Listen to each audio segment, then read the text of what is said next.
your farming operation. It's teamwork that counts. You can count on the entire Scott Co-op team to make your operation successful. Here's Adam Kadavy. All right, good evening and welcome to Beaver Basketball tonight. Find ourselves down in Ulysses as tonight the Scott City Beavers and Ulysses Tigers set to do battle here in GWAC play. I'm Adam Kadavy, Adriana Childers back in the Mix 94.5 studios and also along with our friends from the Beaver Broadcasting Network. Tonight it's round one of the two scheduled in the regular season matchups between the Beavers and Tigers. On the girls' side, Scott City 2-5 on the year, looking to get to 500 in league play before they face Colby on Friday night. The Lady Beavers, 1 week off, of course, were scheduled to play Hoxie last Friday night, but that got postponed to February 9th. Scott City was able to take care of Cimarron 56-28 last Tuesday night at the Scott Community Events Center. On the other side, the Ulysses Lady Tigers are 2-6 on the year. They've already doubled their win total from a year ago. They're in search of their first league win of the year. Ulysses last Tuesday night lost here at home to the Hugoton Lady Eagles 52-23. The boys' game, I think, could be a pretty entertaining one. Scott City and Ulysses set to do battle. The Beavers trying to get to 500 on the year. They're 3-4 and 1-2 in the league after they picked up a 59-50 win against Cimarron on Tuesday night last week at home. Ulysses also 1-2 in league play. Similar situation for them. Their lone league win came against Cimarron before the Christmas break. They are 4-4 on the season. And in their last outing, they lost to the Hugoton Eagles here at home of 43-41, the newly ranked Hugoton Eagles in Class 4A. We should be in for a good doubleheader here tonight here at the Ulysses Tiger High School Gymnasium. We'll come back in 3 minutes and we'll hear the comments from head coach Justin Froh as it's Scott City and Ulysses for another battle between two old rivals. Back in 3 minutes, this is Scott City Beaver Basketball.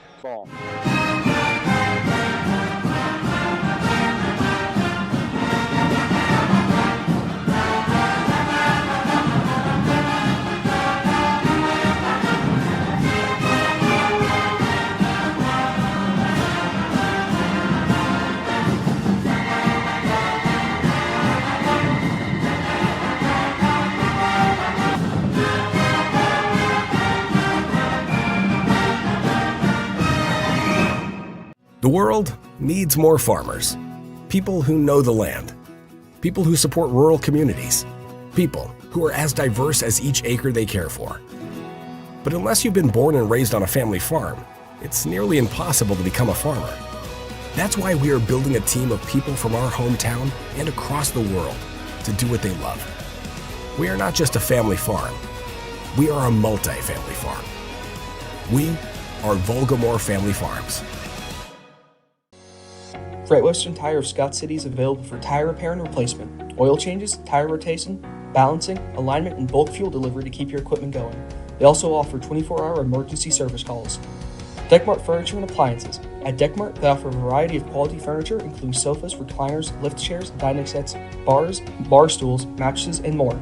They carry GE and Speed Queen appliances and are happy to quickly service what they sell with a local repairman. Great Western Tire and Deckmart Furniture and Appliances. Small-time friendliness with big city service and quality.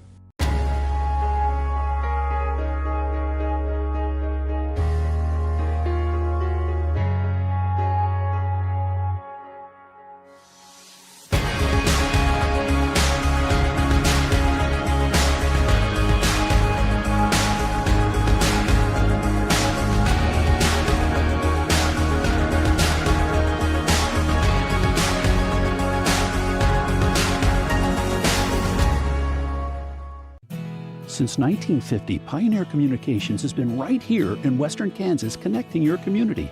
We're more than an internet company. We're your neighbors, your friends, your local business partner. For 75 years, we've been dedicated to delivering the experience you deserve, providing high-speed internet, reliable connections, and unwavering support for families, schools, and business. Wherever life leads you, Pioneer Communications, where connection counts, being local makes a difference, and community comes first. BBN is sponsored by Volgamore Family Farms, Western State Bank, Scott Co-op, Scott County Hospital, Chaplain Real Estate, State Farm, White's Food Liner, Backyard Blooms and Garden Center.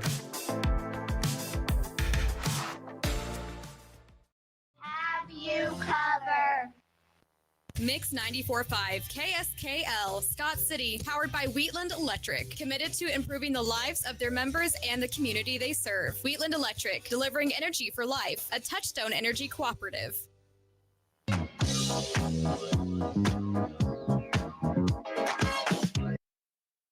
Welcome back to Ulysses. Adam Cadavy with you on Mix 94.5. Your pregame interview brought to you by Farm Bureau Financial Services with Hugh and Berta Benz in Scott City and Leota. I'm joined here with Coach Justin Froh in the pregame. And, Coach, thanks for joining me here this evening. Well, scheduled to play on Friday at Hoxie. That got snowed out for you guys. So back to kind of focusing on league schools with Ulysses coming up here tonight. But over the last week here, kind of what have you guys been able to do to kind of prepare now for a new opponent in Hoxie? Yeah, looking at the Hoxie game there, more or less just us trying to get ready to see a lot of pressure, and did a lot of different work outside of kind of how we'd have different circumstances in their gym, with their strain line, and it's going to be a little bit smaller, so really preaching, got to get up and down the floor, got to be able to run with everyone in transition, and you got to be able to stop ball early, and then on top of that, make it your game. So we don't play into the hands of them, and take care of the ball, and we can work our offense on the offensive end. And if we wanted to really force the issue, we could slow the game down a little bit and turn it into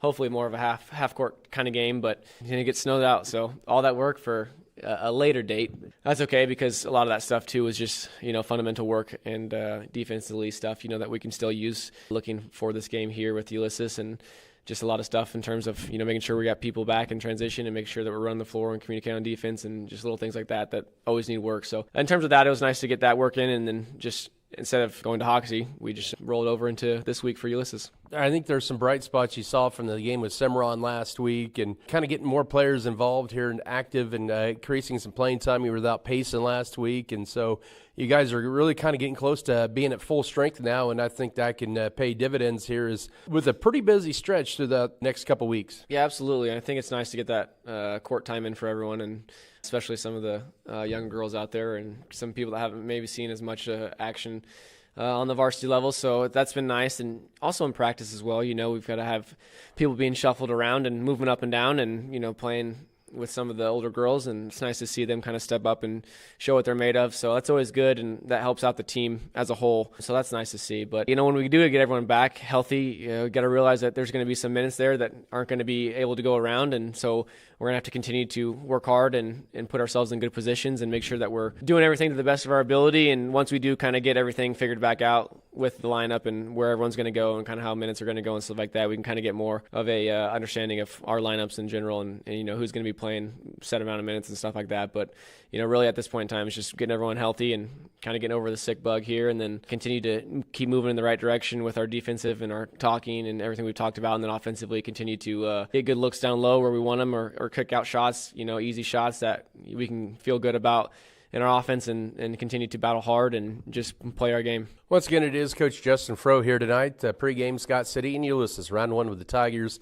Team with a couple of wins already this year, and I know they haven't had a win in league play, but they've had a pretty big win along the way here in this stretch here before their midseason tournament as well. They had a big win over Colby. I think that has to be something to look at for your team. This is a team you cannot overlook. Yeah, absolutely. I don't think you can overlook anyone that's in the GWAC. I think, league games, as we've always said, are always going to be a hard matchup, and it's always going to be some sort of physical play, or they're going to know, each team's going to know each other, and it might be a little different with their new coaching staff down there, but, kind of feel like you're going to get some of the similar concepts that they've had in the past. And so it'll be another hard-fought game. Can't overlook anyone, and you always got to be prepared for all these league schools and know that it's going to be another tough matchup, and we got to be able to come out and play a full game and continue to do what we've done nice in the past, build off that Cimarron game with our good defense and continue to pressure the ball and talk, and then offensively get out and run the floor and continue to get those easy baskets underneath and continue to grow as a team. It is round one with Scott City and Ulysses as the Beavers take on the Tigers here tonight, girls game here. Joined here with, once again, Coach Justin Froh in the pregame. Coach, thank you for the time, and good luck to you guys. Thanks, Adam.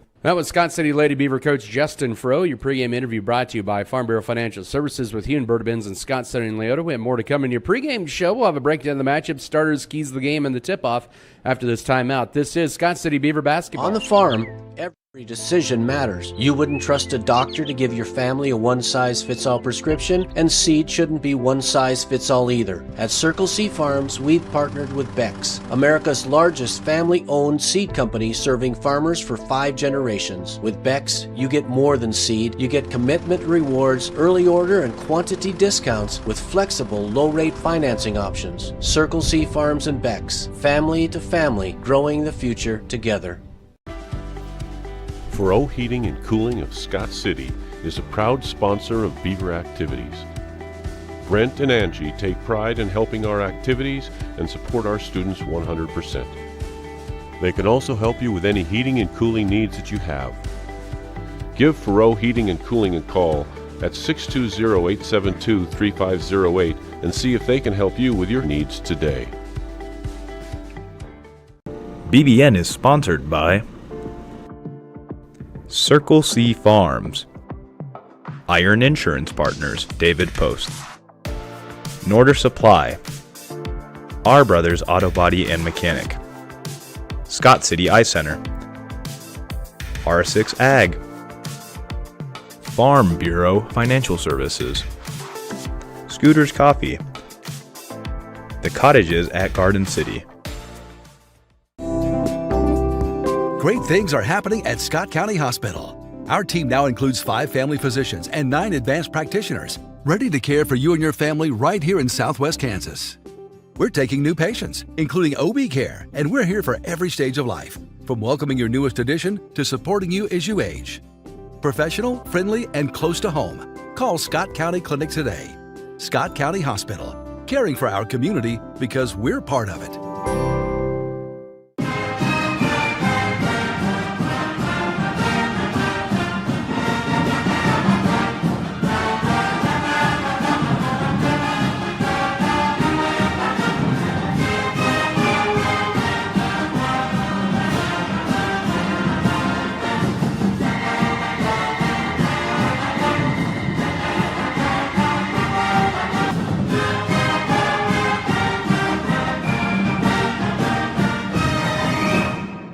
At American Implement, we believe that education and athletics play a crucial role in uplifting communities. Our commitment to supporting farmers aligns closely with the values of teamwork and resilience found in sports. By investing in local initiatives, we enhance individual lives and strengthen community bonds for a brighter future. American Implement, indebted to the past, committed to the future. Adding value to our community has been our priority since day one. That's why the Scott Co-op is here with 8 elevator locations, 2 service stations, 5 card trolls, bulk fuel and oil delivery, as well as a full-service agronomy department, including agronomy services, seed, chemical, fertilizer, and custom application. Visit us online at scottcoop.com or download our app for more information. Scott Co-op is a proud supporter of our local communities.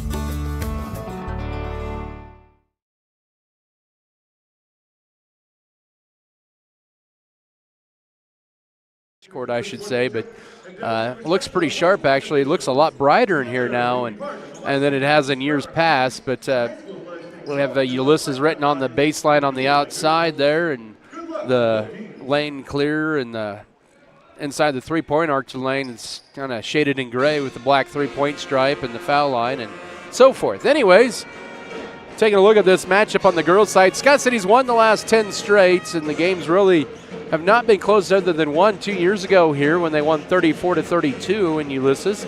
But Scott City has led the series 53-37 since 1980. They've won 10 straight in this series, one of the longest runs in the series history for the Lady Beavers, and not the longest run in the series history. But last time Scott City came down here was in February 7th of last year when they won 54-19. They also won 62-30 back on the 14th of January a year ago at home against the Lady Tigers. But Scott City looking to run that win streak to 11 and get one step closer to 500 with Colby come to town on Friday night. The Lady Beavers this year led by Piper Fox. She has 14.7 points, 6.5 rebounds. She is a Tabor college signee for basketball. And other scoring, Chris Irvin, 7 points a game. Peyton Gentry, the junior, 11 points. Scott City averaging 45 or almost 46 points a game. And 21 turnovers a game, 9 steals. Rebounds been pretty good, 26. They pretty good on the boards against Cimarron last week, and had, I believe, a season high of rebounds last week of around 38 rebounds against these Cimarron Blue Jays. But they've done a better job on the boards here, and they're going to have the height advantage once again tonight underneath to grab the boards. Piper Fox had her second career double-double and her second one of the year, 12 points and 10 rebounds in that win against Cimarron last Tuesday.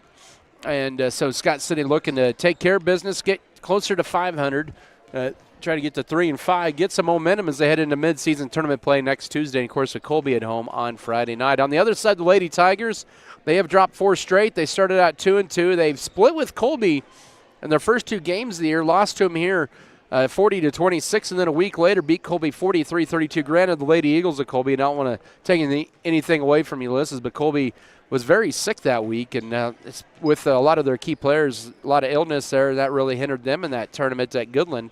But by Ulysses, they've lost to Burlington Cimarron, Southwestern Heights, who's got 1 loss, I believe it's still on the year.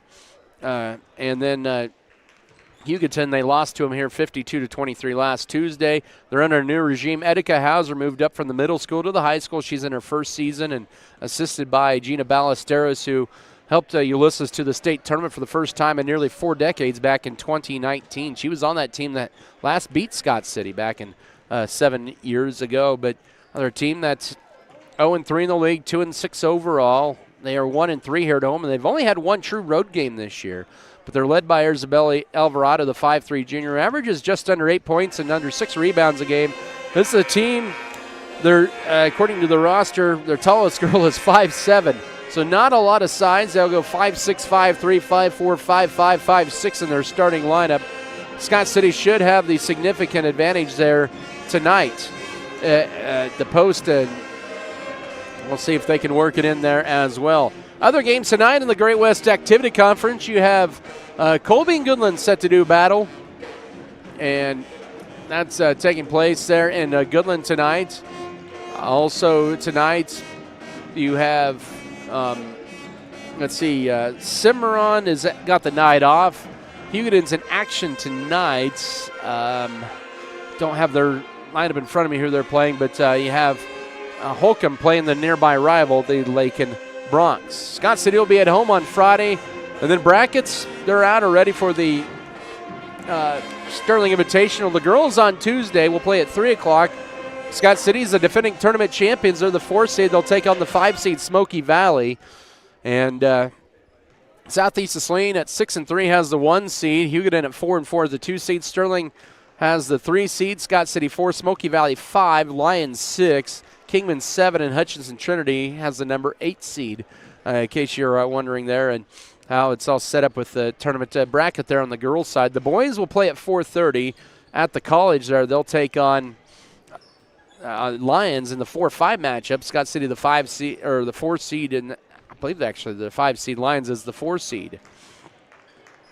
So that's kind of how that goes. And so we'll be actually the girls play at 4:30 on Tuesday. I apologize for that. The boys play at 3 o'clock. So I'll get that flipped around there for you there. But anyways, we've got a week there to prepare for that as we head to Sterling. And both the Scott City boys and girls are going to have pretty tall tasks to repeat as tournament champions. They've got the top seed on their side of the brackets, and Southeast Saline girls and the Sterling boys, they are very talented teams this year, have been ranked one point or another during the year. The Sterling boys are unbeaten here as we're moments away from your starters here tonight, and also keys of the game in the opening tip here between Scott City and Ulysses. As I mentioned, girls, this is their 91st meeting between the two programs since 1980. Let's take a timeout here of 2 minutes, at least 2 minutes for now. We'll come back and we'll bring you starters, also keys to the game, and the opening tip back in 2 minutes. This is Scott City Beaver basketball. First National Bank of Scott City. one of the few places left that you could call today and speak with a person and be greeted at the door with a friendly face. Come see us at First National Bank, where you will feel at home. Let us help you with your banking needs, whether it be setting up a checking account, savings account, CD, or getting a loan for that new vehicle or home you have been dreaming about. Member FDIC, an equal housing lender. Are you struggling with low energy or just not feeling like yourself? Do you need to make time for self-care and rejuvenation? Come see us at Elevate You. Elevate You is a hometown medical spa that offers a relaxing environment. We offer aesthetics such as Botox and are your comprehensive source for lab draws, injectable and IV therapies, weight loss consultation, and hormone treatment for men and women. Elevate yourself and set up an appointment today with Elevate You. Located at 105 West 11th Street in Scott City, text or call 872-7675 or find us online at elevateyoumedspa.com.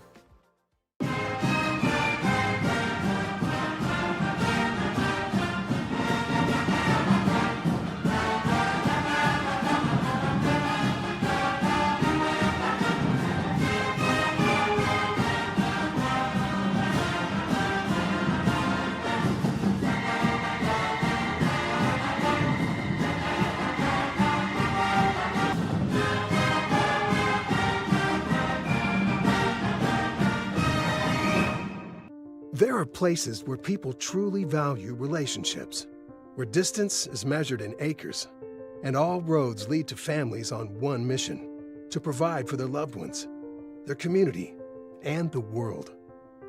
That's where you'll find us. Generation after generation. Farm Bureau Financial Services. It's your future. Let's protect it. Contact Farm Bureau agent Berta Binns and sales associates Sam Giesick and Joni Stegman today. BBN is brought to you by Ag Management Services, All-in-One Wash, B&H Paving, First National Bank, HRC Feed Yards, JNR, Next Tech Wireless, Pioneer Communications, Red Barn Enterprises.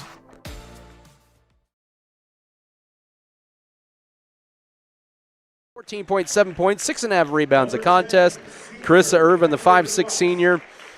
A 5'6 senior, as I mentioned, 6.8 points, 3.7 rebounds. Lily Leitner getting her second straight start. She is a 5'10 junior, averaging 6.4 points and 4.6 boards. And Kaylee Felker, the 5'6 senior, at 4.1 points and 2.6 assists per ball game. Peyton Gentry, Piper Fox, Chris Irvin, Lily Leitner, and Kaylee Felker are the starting five tonight for Scott City. For Ulysses, coached by Erika Hauser in her first season. She is assisted by Gina Ballesteros. It be Zitlali Castillo, the 5'6 sophomore, at 6 points and nearly 2 rebounds a game. Here's Billy Alvarado, the 5'3 junior, 7.8 points, 5.8 boards per game. Yoselin Lerma, 5'4 senior, 5.5 points and 4 rebounds a game. Isabella Sanchez is the 5'5 junior, 5.2 points and 3 rebounds a game. And Piper Schultz, she is a 5'6 junior, 5.6 points and 4.8 boards a game. Zitlali Castillo, Isabella Alvarado, Yoselin Lerma, Isabella Sanchez, and Piper Schultz, your starters tonight for the Ulysses Lady Tigers. A very young team. Just one senior in their starting lineup. They got 2 on their team overall, but they start 3 juniors and a sophomore. Once again, those are your starting lineups presented by Security State Bank. Onward to our keys to the game, presented by State Farm agent Michael Trout. Keys tonight for Scott City. I think the first big key for the Lady Beavers tonight is work it into the paint. You've got the height advantage underneath. Second key kind of leads into that rebounding. You got to dominate the glass. You're the bigger team overall tonight, size, height-wise, and that kind of makes sure that you box out Ulysses. They may not be as big, but they can find or tall, I should say, but they can find a way to get around the rebound or around you for the rebounds using their speed. Those are the keys tonight, presented by State Farm agent Michael Trout. Officials for tonight's doubleheader: Whitney Blevins, James Finn, and also Corey Williams. As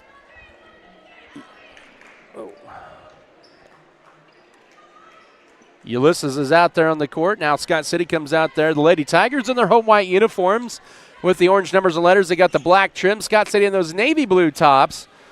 They got the lighter blue numbers and letters and the white trim. It'll be Piper Fox and Piper Schultz. Well, if you're Piper, you get to tip off here. And it's going to be eventually ripped away by Fox, and we're underway. She leads it right to Peyton Gentry underneath, trying to get it to Lily Leiner. It does off a deflection. She'll go up, and she is fouled. She'll get 2 free throws. That was kind of an unorthodox possession, but it works as a point and a foul on Zetlali Castillo, her first.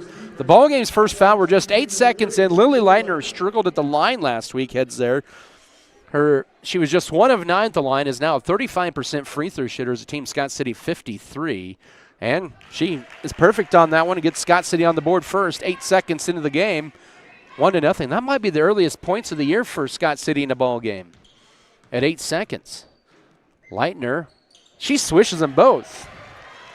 2-0. Scott City has the early lead. They'll apply some full court pressure.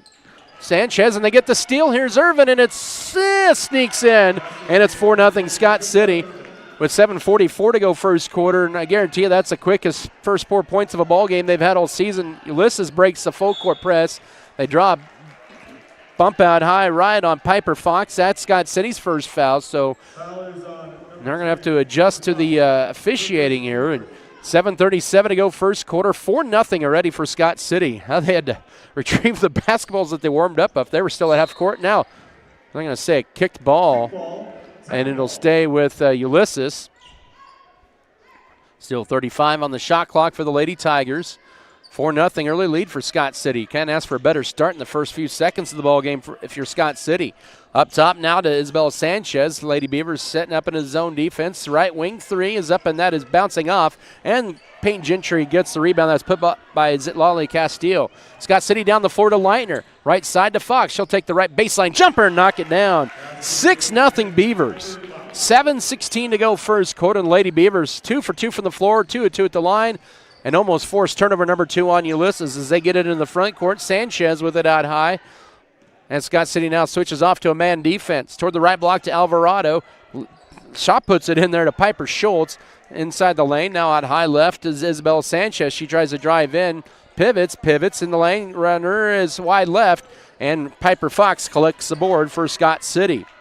Good defense by the Lady Beavers. 6-0. We've played 80 seconds here in Ulysses. Left baseline, it's to Kaylee Felker. Felker, lob in, short corner, now underneath, trying to get it to Fox. It's going to be knocked out as Leitner tried to get it to cutting Fox, but good defense by Castillo. 20 to shoot, 6:35 here first quarter, 6-0 Scott City. Felker to inbound it in. Into Fox, goes to right, puts up a wild shot, and that works as well. She has 4, and it's 8-0. That was through some contact with 6:28 to go first quarter. Scott City 3 of 3 to start this ball game. Ulysses is 0 for 2, and a bounce pass as they break the press. Blocked out of there by Fox on the Piper Schultz layup attempt. It'll still be Ulysses ball with 24 to shoot, 6:18 to go first quarter. Already an 8-0 Lady Beaver lead. Castillo looking inbound. It does so right side. Shot up no. Guarded by Leitner, but Scott City couldn't handle the rebound. I believe that was put up by Castillo. And it'll be a new 35 for Ulysses and an 8-0 Scott City advantage. 6:15 here in the first frame. Inbound left corner to Alvarado. Up top to Sanchez. Will swing it out high. Top of the key to Castillo. Goes right up high to Lerma. Lerma skips it left baseline to Castillo. And now left wing, now ball in the paint. Ball loose, but picked up by Schultz as she loses it out of bounds. And Ulysses has turnover number 2, exactly 2 minutes into the ball game.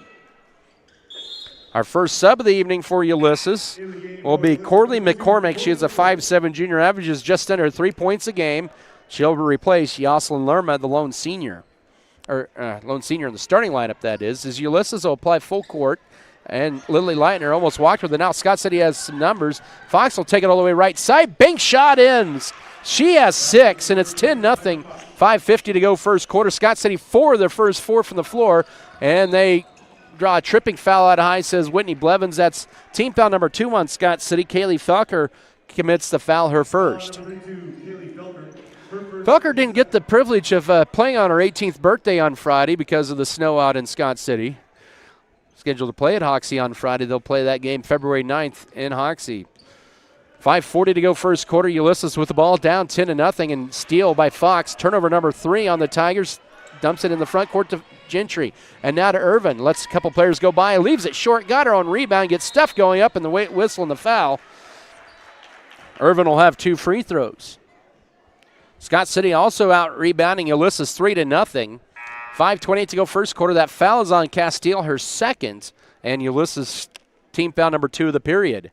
We have 2 free throws first for Irvin. She is 50% on the year at the line. Looking for her 3rd point of the night, and she's got it. 11-0, 5:28 to go first quarter. It's Yerlin Molina in for Ulysses, and it's Valeria Castile for Scott City. We have a 30-second timeout taken by Edika Hauser of Ulysses.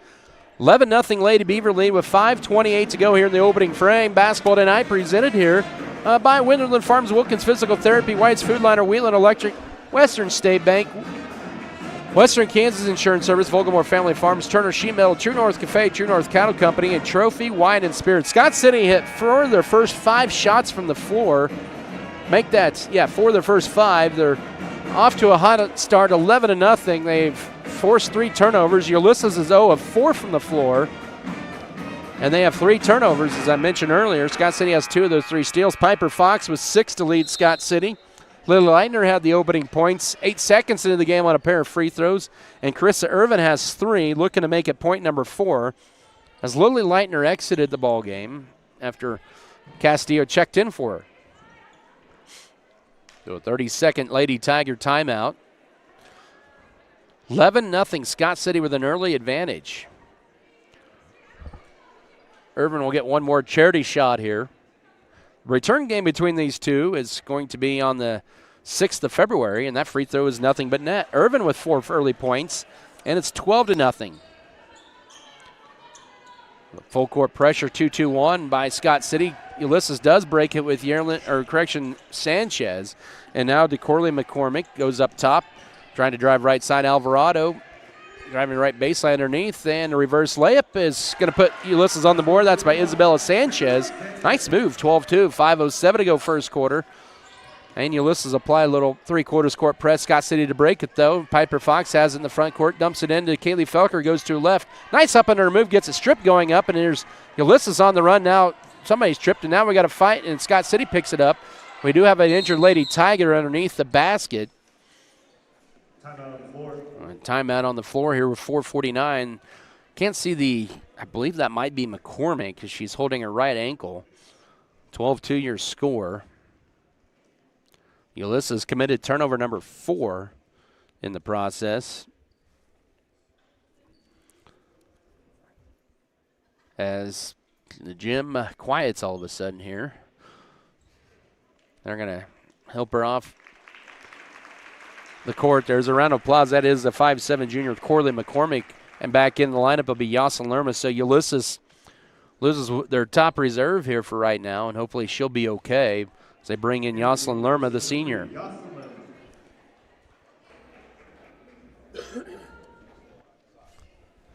(12-2) Scott City, 4:49 here in the opening quarter. Ulysses 1 of 5 from the floor. Scott City 4 of 6. They're perfect 4 of 4 at the line. Inbound into Kaylee Felker, into Piper Fox. Drives left side, and bank shot spins in. She has 8. 14-2 Lady Beavers, 4:42 here in the opening stanzas. Lady Beavers continue to apply some 3/4 court pressure, and then losing the ball out of bounds. Oh, they're going to say last touch by Scott City. It'll stay Ulysses basketball as that time there's Belly Alvarado. Tried to get around Kaylee Felker. That was good defense out high, 29 to shoot. Inbound in up top to Sanchez near the half-court stripe. Now she'll get a screen as she goes down the right sideline, guarded now by Castillo toward the right corner. Dump underneath here to Piper Schultz. Bounce pass, left lane line jumper crawls off for Molina, and the rebound to Kaylee Felker. She secures it for Scott City. Nearing the midway mark of this first quarter, 14-2 lead for Scott City on 5 of 7 shooting from the field. Up top here is Chris Irvin. Oh, skip pass is thrown away, intercepted. Good defense that time by Molina. Scott City's first turnover. Trying to get that to Fox. Now bullet pass into Piper Schultz. Now she bounce pass it, saves it into play, and we're going to get a foul. All right, with 3:56 to go, and they'll say Piper Fox committed foul number 2 in the team's third of the period, and 2 free throws coming up here for Jocelyn Lerma, who has yet to miss the free throw this year. Scott City will check in too after this free throw. Looks like it's Winterland and Leitner. The first of two charity tosses. It misses, and she'll get another one. As a team, Ulysses 52% on the air. As I mentioned, Cammie Winterland in for the first time, the 5'5 senior. Ulysses will bring in Abby Tapia, a 5'4 junior, in for the first time. Remains 14-2 Beavers. 3:56 to go, first stanza. Also out was Kaylee Felker. Second free throw is good. She hits 1 out of 2, and it's 14-3. Lady Beavers jumped out to a 12-0 lead. Have really never looked back so far. Up top, Castillo finds it. Peyton Gentry goes to her left and gets tied up, and that's going to be a turnover. Back-to-back Scott City turnovers.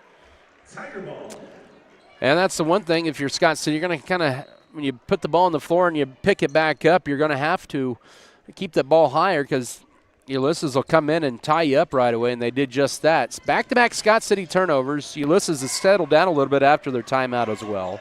3:35 to go first quarter. Driving in, a floater in the paint. Crawls off. Rebound tipped, and it's Lily Leitner. It was put up by Alvarado. And then Leitner gets it stolen away. Third consecutive Scott City turnover. Ulysses with the ball, down 11. 3:20 to work first quarter. Out high, Melinda, tight defense, and now to Piper Schultz. Goes around Lily Leitner and then throws it right in the hands of Valeria Castillo. Turnover number 5 on Ulysses. Scott City with it with Peyton Gentry at the 3-minute mark of the first period. Into Leitner, a little high, but she reels it in. Now she gets tied up again. As I mentioned about a few moments ago, if you bring that ball down, Ulysses is quick enough on defense, they'll just come in and tie the ball up. They do average 13 steals a game. That's kind of their advantage with their height disadvantage. Inbound into Irvin. Drives in, floater, right side, too strong. Winterland couldn't quite grab the board as it's off of her and out of bounds. It'll belong to Ulysses, 11-point Lady Beaver lead, 2:57 to work first period. Scott City is going to apply some full court pressure inbound and almost out of bounds there. Molina, she'll be guarded by Castillo. Still in the backcourt with it. And the ball's deflected, picked up here. Ulysses may have to burn a timeout. That's going to be a timeout right before the 10 count. It's a full timeout. We'll take it as well. 2:47 to go first quarter. 14-3 Scott City. Back in a minute. This is Beaver basketball. Scott City Eye Center has been a leading provider of optometry services and vision care products in the Scott City community since 1999. Our experienced eye doctors offer comprehensive vision examinations that our Scott City Optometry office specializes in the diagnosis and treatment of a wide array of eye diseases, conditions, and problems. We use advanced diagnostic technology, and we are committed to improving the quality of life. Give yourself the gift of clear vision by scheduling an appointment with Dr. Joshua Gooden, OD, today.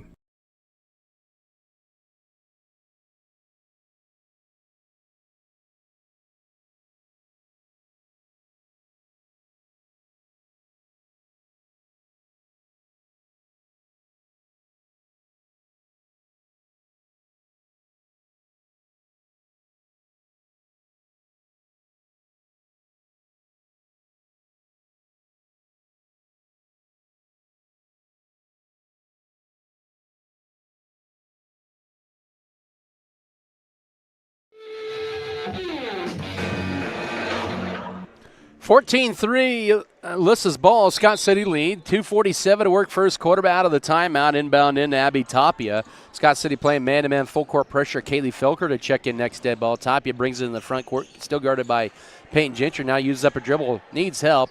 Bounces it over right side to Piper Schultz. She'll drive the right baseline, cut up by Leitner. Underneath, shot up and no good, but a foul.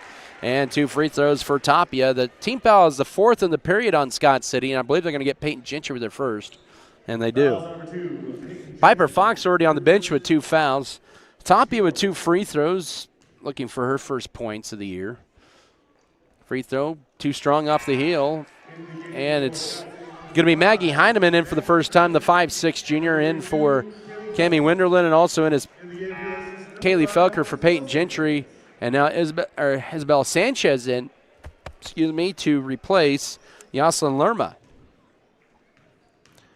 Second free throw coming up here, and that is good. She hits 1 out of 2. The Lady Tigers are 2 of 4 at the line. It's now 14-4, 2:30 to go first quarter. Scott City hasn't scored in 2 minutes after their hot 5-6 shooting. They've had some turnovers along the way. Leitner with it, left wing to Chris Irvin. She'll drive in. Her runner is banked in. She has a half a dozen in the period.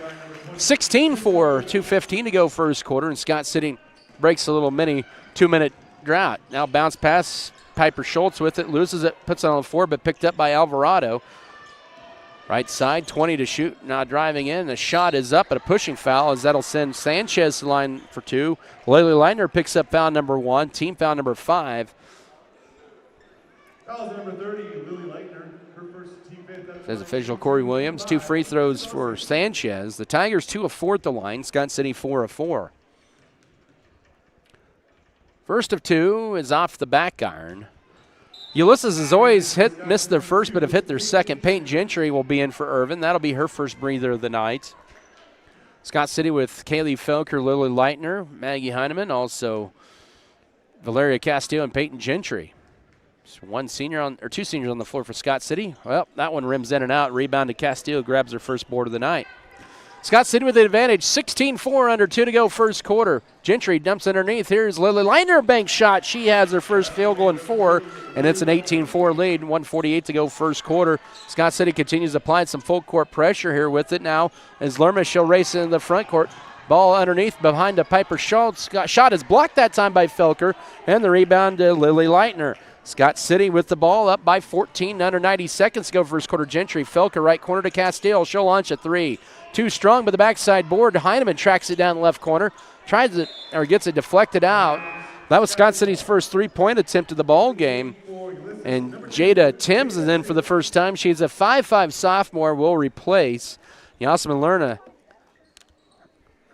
1:25 to go first quarter, 33 to shoot. You listen to the team that averages just about 35 points a game. Into Leitner, and she has a half a dozen. Great ball movement. 20-4, 1:19 to go first quarter. Scott City with a 6-0 run over the last minute. Ulysses back down quickly the other way with Jada Timms. Shot is blocked.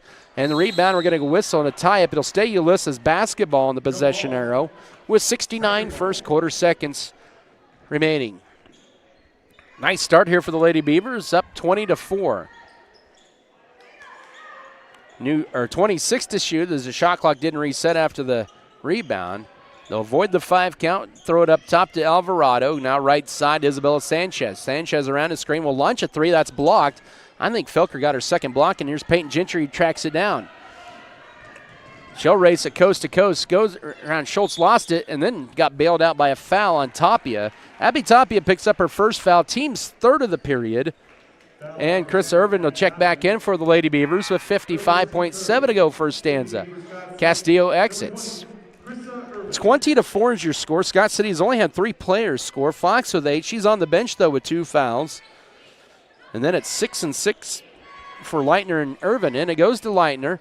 Oh, she throws away. Little indecision. Turnover number 4 on Scott City. 45 seconds to work first quarter. About 13 to 14 seconds between game clock and shot clock. But Scott City's raced out to a big 16-point advantage. Driving in is Alvarado. Now loses it. Leitner will save the possession, but gets the 30-second timeout. Shot clock will be shut off. 33.7 to go first quarter. Scott City forces Ulysses into turnover number 6. Basketball tonight also presented here by Stevens Veterinary Services, State Farm Insurance, Spencer Pest Control, Sharp Shooting Supply, Security State Bank, Scott Pro, Scott County Records, Scott County Hospital, Scott Cooperative Association, Scott County Abstract and Title, and Scott Community Foundation. So Justin Froh, sensing he may lose the possession there, calls the 30-second timeout with 33.7 to go the first period. Scott City off to a good start here. 20-4, they lead it. They've hit 8 of their first 12 shots from the floor. Ulysses has hit 1 of their first, 4, 5, 6, 7, 8, 9, 10. And they're 2 of 6 from the line. Scott City a perfect 4 of 4. Ulysses, let's see what they do here. They're just going to pick up Scott City in a half-court set out of the timeout. Shot clock off if the Lady Beavers elect to do so. They can have the final shot of the period with a 16-point lead. Irvin with it goes right side to Kaylee Felker. Get it in to Lily Leitner. She'll drive in, and she walks with it, they'll say. Turnover number 5. 23.2 to go first quarter. So they elect to not go for the final shot. Ulysses has the opportunity for that last shot of the period. Now bringing it in the front court here with Sanchez. 13 seconds to work first quarter. Around the screen is Alvarado. She goes to the right. Bounce pass right wing to Tapia. She'll drive in. Puts up the runner. Short rebound. Followed up in the block and a foul on Scott City with 4.3 to go first quarter. Jada Timms got the rebound off the Tapia miss. And she'll get 2 free throws, will Timms. So now Kaylee Felker with 2 fouls. Team foul number 6 in the quarter on Scott City. Ulysses has only been whistled for 3. Now Castile has to check in here. Timms misses wide right on the free throw. She'll get another one. Just a 25% free throw shooter. Castile in for Felker. So Scott City, nice thing is they've built up a big lead here, but the bad news is they have 2 of their starters with 2 fouls. Second free throw, no. Rebound, Leitner collects it. Chris Irvin, let's see, she'll give it a 3/4 court heave. It's got a chance, but it's just wide right, and that's the end of your first quarter. But Scott City comes out guns a-blazing, up 20-4 after the first. We'll come back in a minute for the second period. This is Scott City Beaver basketball. The Max Yield system from Axis Seed Red Barn is your customized solution. By utilizing field-specific data, we help you eliminate stress and increase yield through seed, fertility, biological, and crop protection decisions. Our approach is focused on your farm and your future because as a locally owned business, our focus is on you.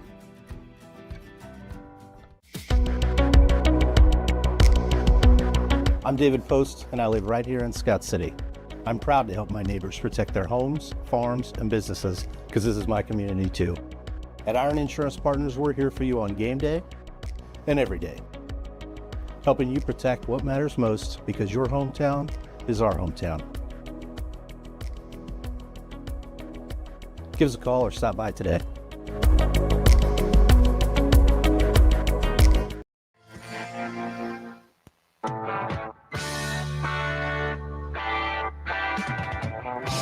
Lady Beavers 75% shooting after the first quarter with 75% of the game left. They lead at 20-4 as it'll be their ball to begin the second quarter. 8 for Piper Fox, 6 each for Chris Irvin and Lily Leitner for the Beavers. Isabel Sanchez with 2, and then Loslin Lerma and Abby Tapia each with a free throw. Ulysses 1 of 11 from the field and just 2 of 8 from the line. 8 minutes into this ball game. Scott City's ball to begin the second quarters. Ulysses sets up in a zone defense. Wenderlin out high to Castillo, goes left side. Chris Irvin will try a 3. She'll be good on it. Irvin with 9 in the game. Her 8th triple of the year gives Scott City a 23-4 lead. 7:40 to go first half. Scott City's first 3 of the night. Ulysses is 0 for 2, and now they're 0 for 3. And we've got a whistle, a late push on the 3-point attempt on the box out from Castillo.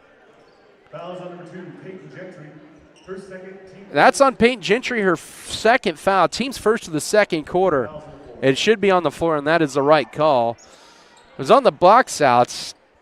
Maybe a little acting involved in that, but good sell that time by Castillo on a new 35.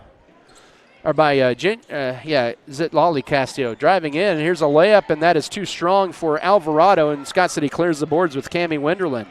Opening stages, second quarter, 23-4 Scott City. Peyton Gentry stops and pops a 3 and makes it wide right into the lap of Piper Schultz for the rebound. Just the 3rd rebound of the game for Ulysses.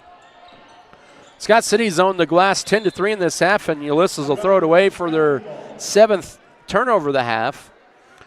Scott City working on a 9-0 run, leading by 19 early second quarter, first minute. Even with a little foul trouble, one thing for Scott City, even though you got the lead, you got some foul trouble, you don't want to let up here. Now right left side, here's Irvin up top. Castile will try a 3, and she'll be good on it. You knew that was going in when it left her hand. Her 4th 3 of the year gives Scott City a 26-4 lead with 6:45 to go first half. Now driving in, taking a strong shot block, but a foul on Chris Irvin on the block. That'll send Zitlali Castillo to the line to shoot 2. Foul on Chris Irvin, her first. Scott City has racked up 8 fouls in this first half, just 3 overall on Ulysses, and Zitlali Castillo's in there with 2 fouls. And she's at the line. she knocks down that free throw. 26-5 with 6:42 to go first half. My tongue is now untwisted. Maggie Heineman, Piper Fox back in for Scott City. Peyton Gentry, Lily Leitner exit. Second charity toss is also good, and she has her first 2 points of the night. It's 26-6, 6:42 here in period 2. Into the front court here. Now right block. Here's Piper Fox. Goes up, gets a strip going up, and that's going to stay. Scott City ball with 25 to shoot. 25 to shoot, inbound into Fox, up top to Castile. Holds it off a screen right corner to Chris Irvin for a season high of points. No. Rebound, though, to Winterland. Saves the possession. Bullet pass out high goes for Scott City. Now Winterland has it right baseline. Back up top right to Chris Irvin. Irvin will penetrate inside the arc up top. 20 to shoot now to Fox. She'll drive in little bits and the spot shot, no. Saved into play right to Fox. She'll draw a pushing foul. That'll be on Isabella Alvarado, her first. Ulysses with team foul number 1 of the period. Fouls on number 1. So Scott City Isabella Alvarado, her first. With a couple of boards there. Winterland and Fox after a couple of misses. Now right side, it goes to Winterland toward the corner, and he gets it stripped but picks it back up, trying to use the screen, trying to get into Fox, and the bounce pass is stolen. Turnover number 6 on Scott City. Now loose back on the floor, and good job by Heineman tying it up out high between the rings. It'll stay Ulysses Tiger ball with 30 to shoot, 5:48 to go second quarter. Lady Beavers with a 20-point lead at 26-6. They've had 2 12-0 runs in this ball game. And now Piper Schultz will go around Fox and lay it up too strong. Heineman couldn't get the board. Schultz gets it instead. And another set here for Ulysses. Splitting the defenders, Castile snipes her way through and gets it to go. Her 4th point in a row, 26-8, 5.5 to go first half. And so Ulysses with some second chance points. Right side, Heineman back up top. They get it into Fox. She'll drive to her left and gets it stripped, tied up, going up. It'll still stay Scott City's ball on the possession arrow. And in is Yaron Molina, also Peyton Gentry and Lily Leitner in for Scott City. Out for the Lady Beavers, Castile and also Winterland. Here's Heineman, shoots one from 17, a little strong, but right there's Irvin to clean it up. She'll flip one up right side, miss it wide right. Leitner gets the Windex out, cleans the glass, and puts it in for her 8th point and 4th rebound. 28-8, 5:08 to go first half. It's good second and third chance opportunities there for Scott City. And in transition, that's going to be an offensive foul underneath. Taken by Irvin. That's it. Lolly Castillo's 3rd foul with exactly 5 minutes to go first half. And turnover number 8 on the Tigers, and foul number 2 this period. Abby Tapia will be in for Castillo, has to exit with 4 points and 3 fouls. As we're at the under 5-minute mark of the second quarter, it's a 20-point Scott City lead at 28-8. Irvin goes left side to Peyton Gentry, trying for a 3. That one's way strong, and the rebound backside to Yaron Molina tracks it down for the Tigers.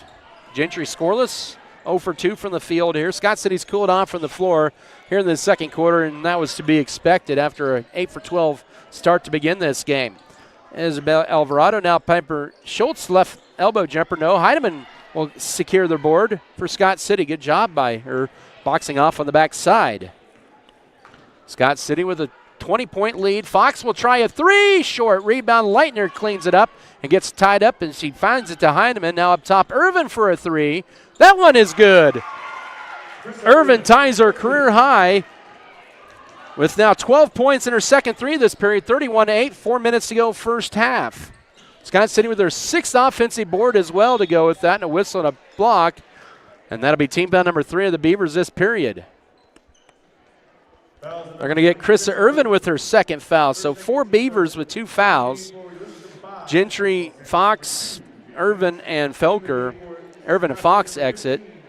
Valeria Castillo and Kaylee Felker back in for Scott City. Also, Ulysses brought in a sub. I believe that's Jada Timms back in there, and they get it in here to Tapia. Now guarded tightly Felker, and she forces the turnover. She uses the baseline as a an ally on defense and forces Ulysses into the 9th turnover of the half. 31-8 Scott City. As mentioned, Chris Irvin on the last three-pointer she made. She has now tied a career high with 12. She set that against Cimarron last year. Breaks her season high of 11 she set against Lawrence Free State. Now on the foul line, Felker left side. Here's Gentry from 17. No, and the rebound in the paint goes to Isabel Sanchez, and we get a whistle and a holding foul. Team foul number 4 on Scott City in this period. And that's going to be on Maggie Heineman, her first. Ulysses brings in Isabella Alvarado to replace Piper Schultz. 3:34 to go second quarter. It's 31-8 for Scott City. Been a dominating first half for the Lady Beavers. Good shooting. Dominating the glass 16-6 in this first half. Tapia with it out high, goes right with the pass to Jada Timms. Now here is Erin Molina driving in the paint, cut off, and now back out high left to Abby Tapia with 10 to shoot. To Isabella Alvarado trying to arrive right side. Now the right wing to Isabella Sanchez. Luza picks it back up, 6 to shoot. Now here's Molina driving in up top to Alvarado. She'll just launch a three and barely draws the net as it goes down. Their first three of the game, 31-11, 2:55 to go first half. That was good defense by Scott City, but the desperation three with shot clock running down proves to be good. And now Scott City will turn it over on a over and back violation for their 7th turnover of the half. As the back end is going to be Cammie Winterland to replace Maggie Heineman. 2:45 to go second quarter. Ulysses with the ball, down by 20, 31-11. It was a 20-4 Scott City lead after the first quarter. It's been an 11-7 run in the second quarter for the Lady Beavers. Using up her dribble out high, Molina. Now up top it go to Isabel Sanchez, and then an unforced error as they throw it into the Scott City bench. Turnover number 10. Chris Irvin and Piper Fox. That'll be Kaylee Felker and Lily Leitner. Scott City with a 20-point advantage. 2:28 to go first half. Castillo into Fox, a bit late on the pass and tried to force it into traffic. Turnover number 8. Here's Ulysses back the other way with Molina, puts it up high. No, Gentry grabbed the rebound on the tie-up, and it'll be Scott City's ball on the possession arrow. 2:18 to go first half. 31-11 Scott City. Castillo now right corner, goes to Cammie Winterland, back to Valeria Castillo left side. Here's Chris Irvin, puts it on the floor, bounce pass up top to Peyton Gentry, who catches and shoots a three and banks it home. She gets her first 3 points, her 5th triple of the year, gives Scott City a 34-11 lead. 12 of the 14 points in the period from Scott City have been behind the 3-point arc. Minute 50 to go first half. And Ulysses around a screen right side out high to Sanchez. She tries to drive in and stoppage of play. Are they going to call a tripping foul there? This might be an inadvertent whistle, I'll be honest.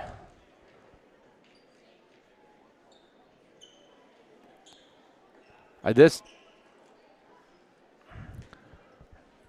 think. Oh, my. Foul on number 2, Peyton Gentry, her 3rd. Peyton Gentry with her 3rd foul. That's team foul number 5. I don't know if I agree with that, but that's what they call with 1:45 to go first half. 2 free throws coming up here for Isabella Sanchez. She's 0 for 2 from the line, and now 3rd time's the charm. Makes it 34-12, 1:45 to go first half. But that's the way it is. Devani Vitola sent for the first time for Ulysses. She is a 5'3 junior. Fortunate Scott City's built up a 20-point lead, but the Lady Beavers have been in foul trouble from the word go. Second free throw crawls off, and Ulysses gets the rebound around 3 Lady Beavers. Alvarado got it, and they'll reset here. 34-12, 95 seconds to go first half up top. Jada Timms goes left wing to Piper Schultz to return the lineup. And now back up to Isabella Sanchez. To Alvarado, drives in. Now a deep 2 with her feet on the line. Too strong for Vitolas. This time Maggie Heineman collects the board and outlets it right to Piper Fox. Irvin for a career high, and she's got it. She has 14 and a half at a new career high. 36-12, 1:12 to go first half. Lady Beavers up by 24. That is their largest lead of the ball game. Final minute of this half and a turnover. 11th on Ulysses. Here's Scott City back the other way. In the front court right to Valeria Castillo. Almost walked with it. Now Irvin surveys, goes right side to Winterland. Back up top, and another three launched. That one a little strong, long rebound, tracked down from the Ulysses bench by Devani Vitolis. 38 seconds to go first half. Scott City with a 24-point lead, and they'll drive in, and that's going to be a layup. Ooh, and 2 free throws coming up. Scott City's definitely been whistled for many fouls here in this first half. And Maggie Heineman picks up her second. She joins the foul trouble party here. That's the 1, 2, 3, 4, 5th, 6th foul this quarter. The fouls are uneven, kind of like the score, but they award the aggressor here. The free throw rims out for Sanchez. She is now 1 of 5 at the line. Ulysses, this will be their 14th free throw attempt of the first half. They're 5 of 13. And now 6 of 14. 4 points for Sanchez, 36-13. Shot clock off with 32 seconds to go first half. Winterland back up top to Castillo, goes left side. Heineman will try a three. Way strong. Irvin, one hand reels it in for the board on the backside. And now Cammie Winterland, no. Fight for it, and Heineman gets it. 15 seconds, finds Piper Fox. She'll drive in. Her runner is good. She has 10. 38-13. 8 seconds to go first half. 7, 6, 5. 4 seconds and a launch three as well. Short. Heineman had it, but then in the hands of Castillo, and that's your halftime. It's all Lady Beavers, 38-13 here at the break over the Ulysses Lady Tigers. We'll come back in 3 minutes for your halftime show. This is Scott City Beaver basketball.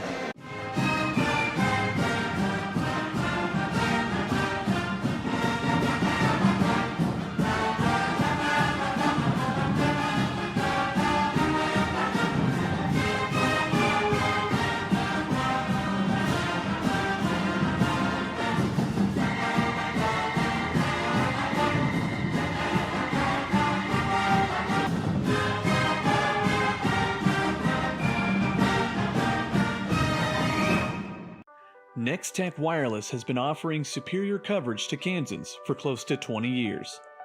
My, how things have changed, bringing us to modern technology we trust and depend on. Rain or shine, wind or snow, we'll be there because we live here too.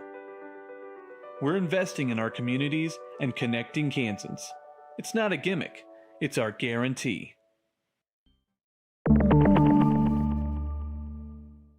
BBN is brought to you by Lawrence & Associates Realty Incorporated, Good Anesthesia,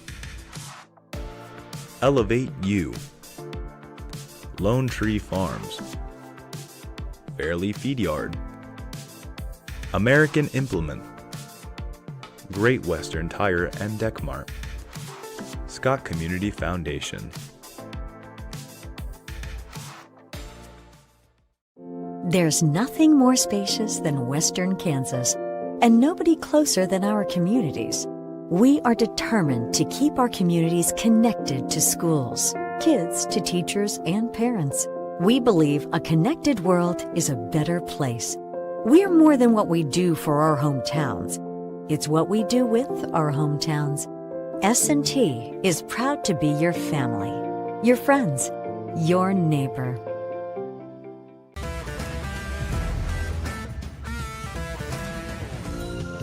The weather in Western Kansas changes daily, and that's why your Rheem specialist, Faro Heating and Cooling, is there for prompt quality service. Faro Heating and Cooling services all brands for tube heaters, gas fireplaces, gas piping, and sheet metal. They service for both residential and commercial units. For repairs or estimates, call 620-872-3508 or visit them at 910 West 5th Street in Scott City. Faro Heating and Cooling proudly supports the Scott City Beavers. Looking for a bank that puts you first? Welcome to Western State Bank, where customer service is a top priority. At Western, we know the value of face-to-face interactions, and we are committed to making each visit better than the last. Enjoy a small bank style of business with the convenience of big bank technology. Western State Bank has been locally owned and family managed for over 50 years, and we're here to stay. No surprises, no sudden changes, just reliable, consistent service. Switch today and experience exceptional service. Western State Bank, banking with a personal touch. Member FDIC. It's time for the Precision Ag and Seed Halftime Show. Precision Ag and Seed is a proud supporter of all Scott City activities. It's a dominating first half for the Lady Beavers. 38-13, a 25-point lead opened up here by the Lady Beavers of Scott City. They started out 12-0. They've had two 12-0 runs in this first half and have gradually pulled away. They would outscore Ulysses 18-9 in that second quarter, thanks to the three ball in the second period, where they hit all four of their threes in that second period to go up by 25 at intermission. Scoring-wise for Scott City here in this first half, Krissa Irvin with a new career high. She has 14 points. She had a couple of threes in that second quarter. 10 for Piper Fox. The Lady Beavers have been battling foul trouble. 8.5 for Lily Leitner. She's just one off of a career high. Also, 3 each on a three-pointer for Peyton Gentry and Valeria Castillo. Scott City in this first half had 8 turnovers. They had a slew of fouls. They had 5 players with 2 fouls and 1 with 3. They had 12 first half fouls. And they owned the glass 17-25, make that, how about 20-8 in the first half. They've out-rebounded Ulysses. In the first half for Ulysses, they were led by Zetlali Castillo and Isabella Sanchez, each with 4. There's Billy Alvarado added 3. Also, 1 for Abby Tapia and 1 for Yoselin Lerma. Ulysses went to the free throw line a bunch in that first half. But they had 11 turnovers, 6 steals. They ended up with 8 rebounds in the first half and just 5 fouls. And Zetlali Castillo had 3 of those. 38-18 your halftime score. Come back with another 3-minute break. And come back to the rest of your first half stats. This is Scott City Basketball.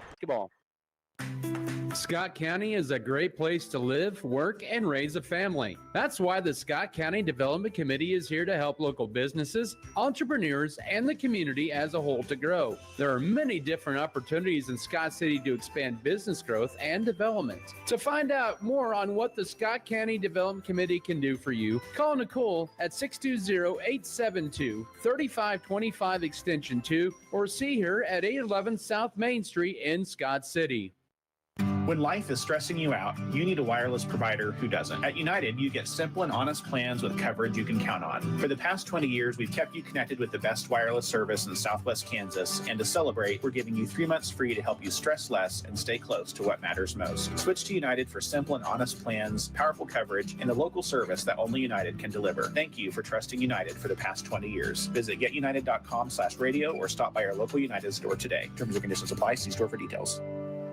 You spent a lifetime making special memories. Make new memories at the Cottages Senior Care Living in Garden City. The Cottages is a facility that's designed to feel like one's own home. It includes 12 private rooms with private baths and accessible showers, a shared kitchen, dining area, quiet room, reading room, living room, and it even has a salon and outdoor patio. When it's time to make a decision on a simpler life, make the Cottages Senior Care Living in Garden City your new home, where they improve lives and exceed expectations. 2002 Labrador Boulevard in Garden City. Life is all about your vision. That's what Dr. Joshua Gooden and the staff at Scott City Eye Center believe. They care about your health and are dedicated to exceptional service to give your vision the level of attention it deserves. Dr. Gooden can diagnose and treat an array of eye diseases, conditions, and problems. It's easy to see that Scott City Eye Center cares for your vision. Schedule an appointment with Dr. Joshua Gooden today at 620-872-0040. Scott City Eye Center supports all area school activities.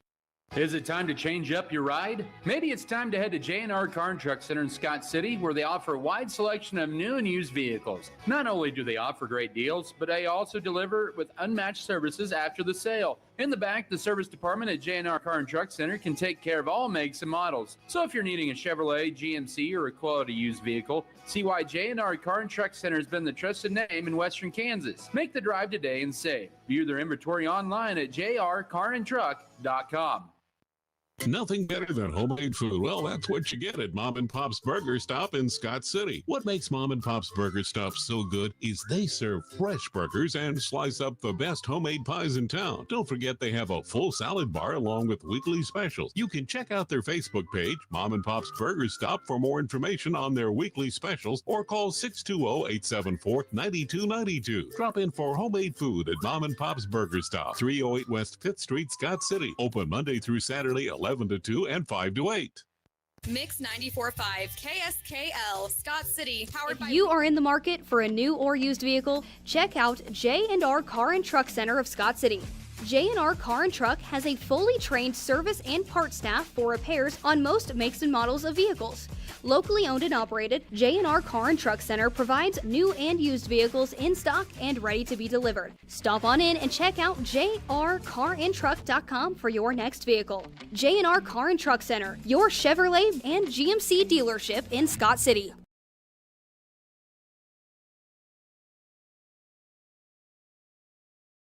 16% in the first half, 3 of 19, 1 of 5 on threes, and 2 of 14 on two-point baskets, and 6 of 14 from the foul line. Foul trouble for Ulysses. They had Zitlali Castillo with 3. She had 3 of their 5 team fouls in that first half. Scott City had Payne Gentry with 3, Maggie Heineman, Piper Fox, Krista Irvin, and Kaylee Felker with 2. The Beavers will return home on Friday night, where they will take on the Colby Eagles, and then it's Sterling tournament playing next week, Tuesday, Thursday, Friday. Ulysses on Friday night, they will be at Holcomb, and then on Monday next week they'll take on Goodland, and then their girls will take on the defending 4A state champion Wellington Lady Crusaders next Thursday, and then they'll play Goodland and Hayes or Hayes on Friday, and then to be determined on Saturday. That's at the, of course, the Orange and Black up in Colby where they head to, and so, you know, they're orange and black, and it's their school colors, so they fit right in perfectly there up in Colby.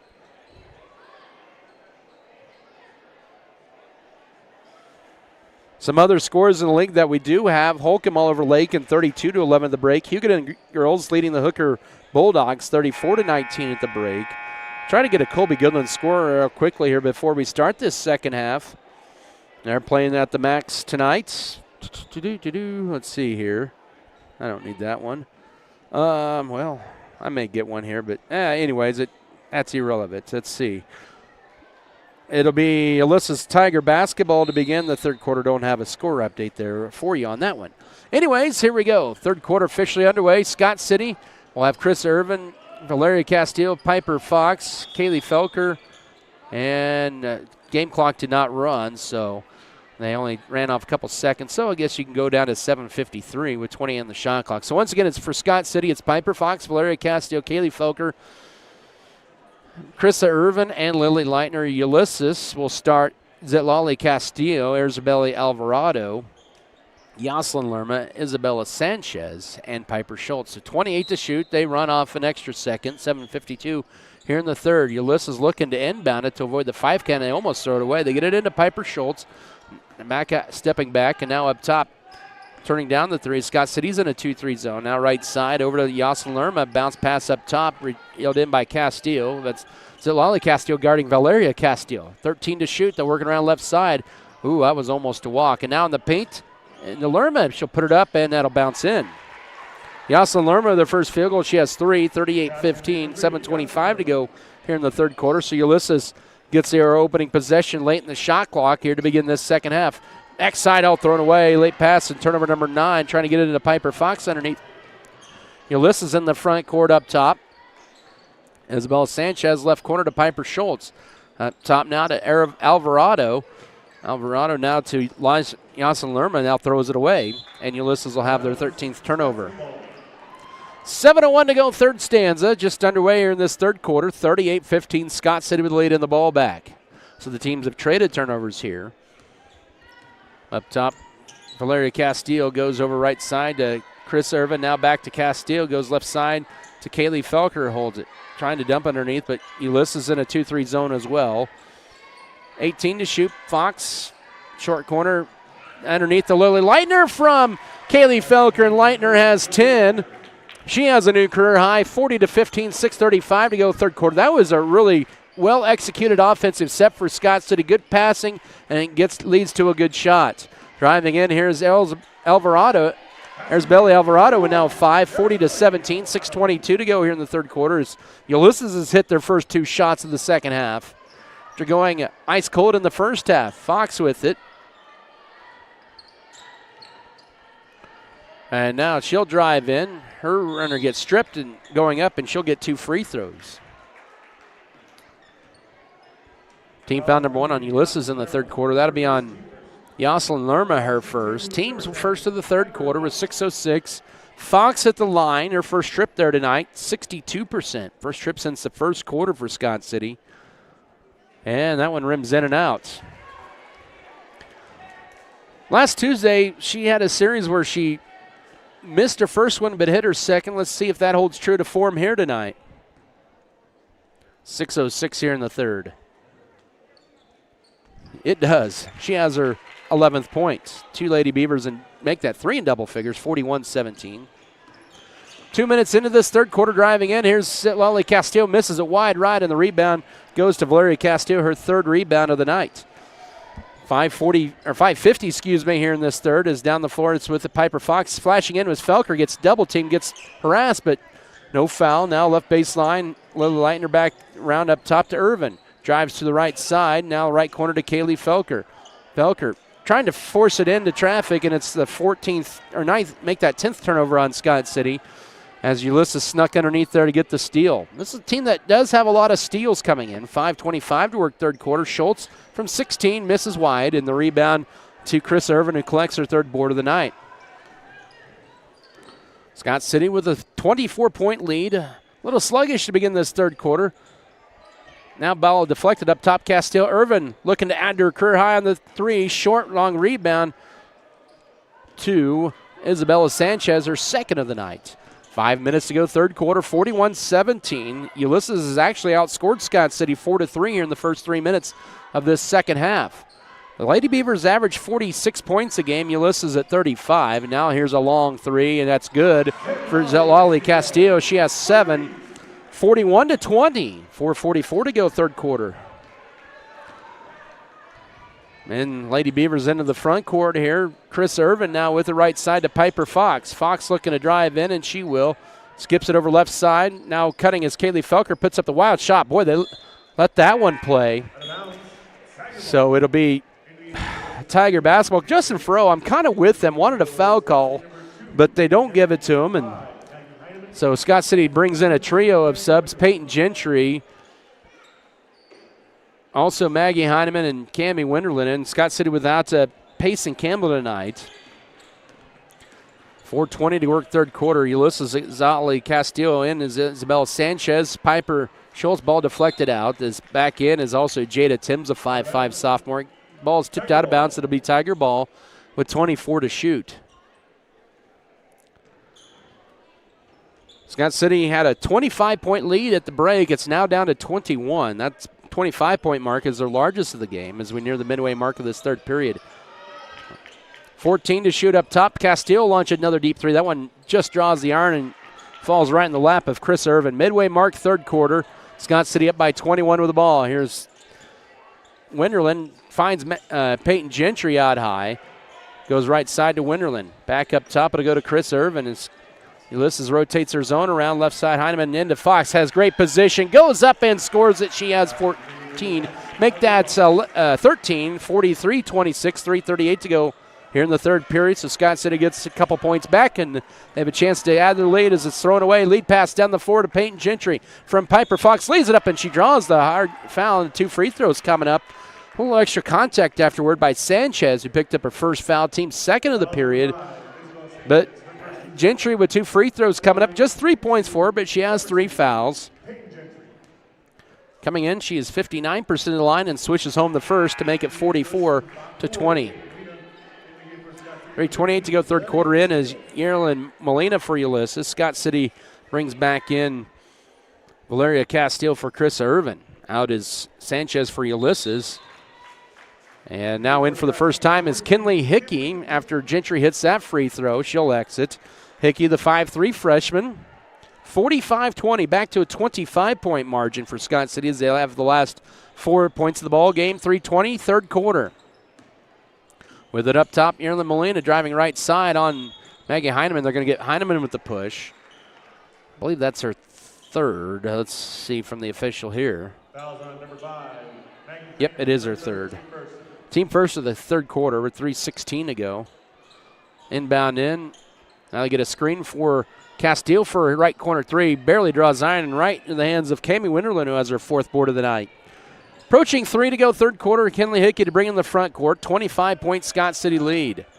Up top to Hickey from Valeria Castillo. Now back to Castillo at high right as they're trying to break down this zone defense. A deep two.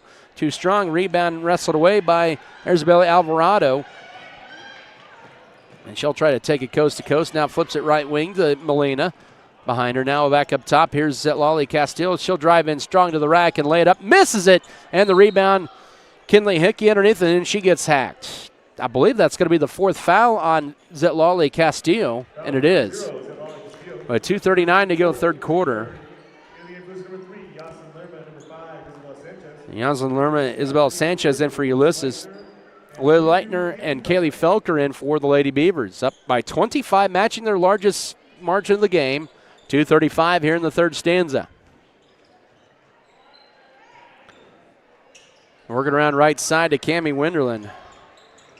She is double teamed and almost turnover, and it's still loose, but now picked up by Ulysses. Scott City with their 11th turnover. 2:20 to go third quarter, right side. Sanchez cut off, bounce pass up high right, and almost lost by Molina, but she reels it in. Entry feed to Schultz at the right block, goes around Kaylee Felker, leaves it short, and they call a pushing foul, says Whitney Blevins. Felker with her third foul, team second of the quarter with 2:10 to go.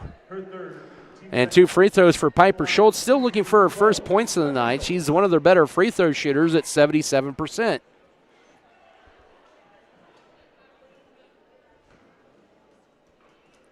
First of 2 charity tosses. Ulysses has been at the line all night. So they're now 6 of 15 after that miss.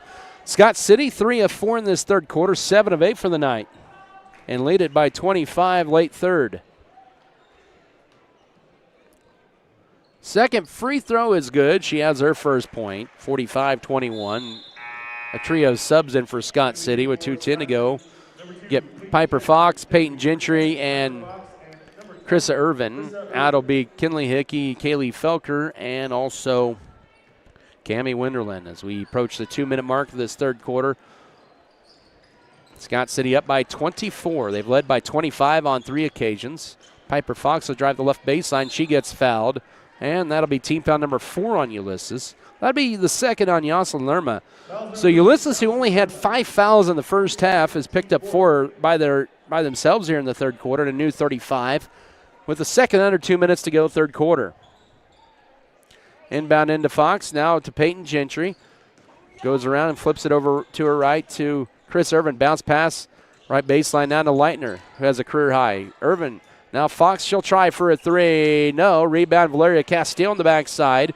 And now Irvin to look to add to her career high. That one a little strong. Leitner with the third opportunity. She gets harassed at the block, then bounces it out to Castillo, now to Fox. Minute 35, ball knocked out of bounds. It'll still stay Lady Beaver basketball. And Coach Justin Froh wants to kind of talk things over here with 94 third quarter seconds to go. It's a 30-second timeout. 45-21 your score.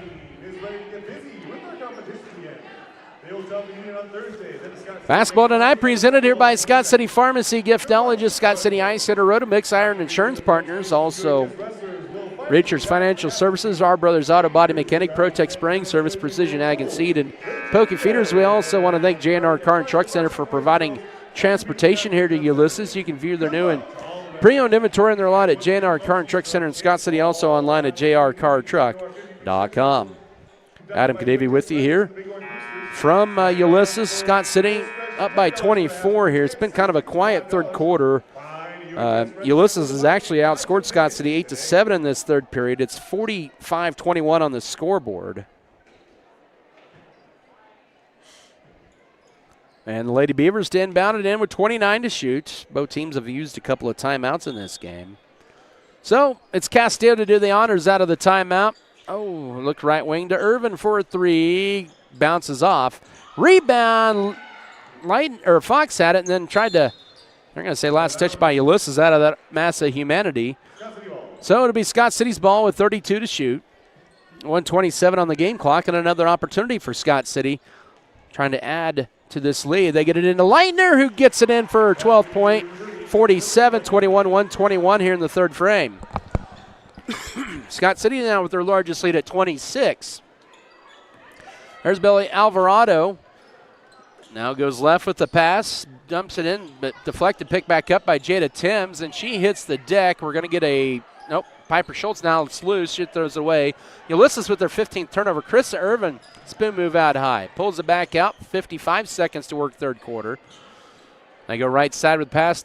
Peyton Gentry into Lily Leitner. Pivots up. She did travel with it. That's a 12th Scott City turnover of the night. That'll allow Isabella Alvarado back in as well as Abby Tapia. And out will be Jada Timms and Yerlin Molina. Kaylee Felker returns to the Scott City lineup. She'll replace Lily Leitner, who exits with a career-high 12 points. So Piper Fox with 11, Chris Irvin with 14, Leitner with 12. That's 37 of their 47 points. 40 seconds to work third quarter, thrown away. Turnover number 16 on Ulysses. Piper Fox wisely slows it down, then hands it off to Felker. Goes left to Peyton Gentry. About 4 seconds between game clock and shot clock. They're going to have a whistle and a foul before the tie-up. That'll be team foul number 5. It's in Scott City to the line for 2 free throws. The foul will be charged to Yoselin Lerma, her third, with 29.5 seconds to go third period. So Fox 1 out of 2 from the line. Let's see if she continues the miss-make trend here. Let's just make them both here. She does make the first. She heard my comment there, 48-21. Shot clock off, 29.5 seconds to go third quarter. That's 14 now for Fox. She has 4 boards unofficially and now 15 points. 49-21, a 28-point advantage. Shot clock off, 28 seconds here in the third quarter. Let's see how aggressive Ulysses gets. Scott City just 2 fouls in this third quarter. Up top with it now, here's Yoselin Lerma. She'll drive left lane line, Bulls over Fox. They'll call Fox with the blocking foul, and they'll say it's a shooting foul. And Piper picks up foul number 3 with 17.8 seconds to go third quarter. Piper Fox. Her third, team third. So 2 free throws for Yoselin Lerma. She is 1 out of 2 from the line. Ulysses tonight is 7 of 16 at the line. Scott City 5 of 6 in this quarter, 9 of 10 for the night, and the first one bounces off. 49-21, 17.8 to go third quarter.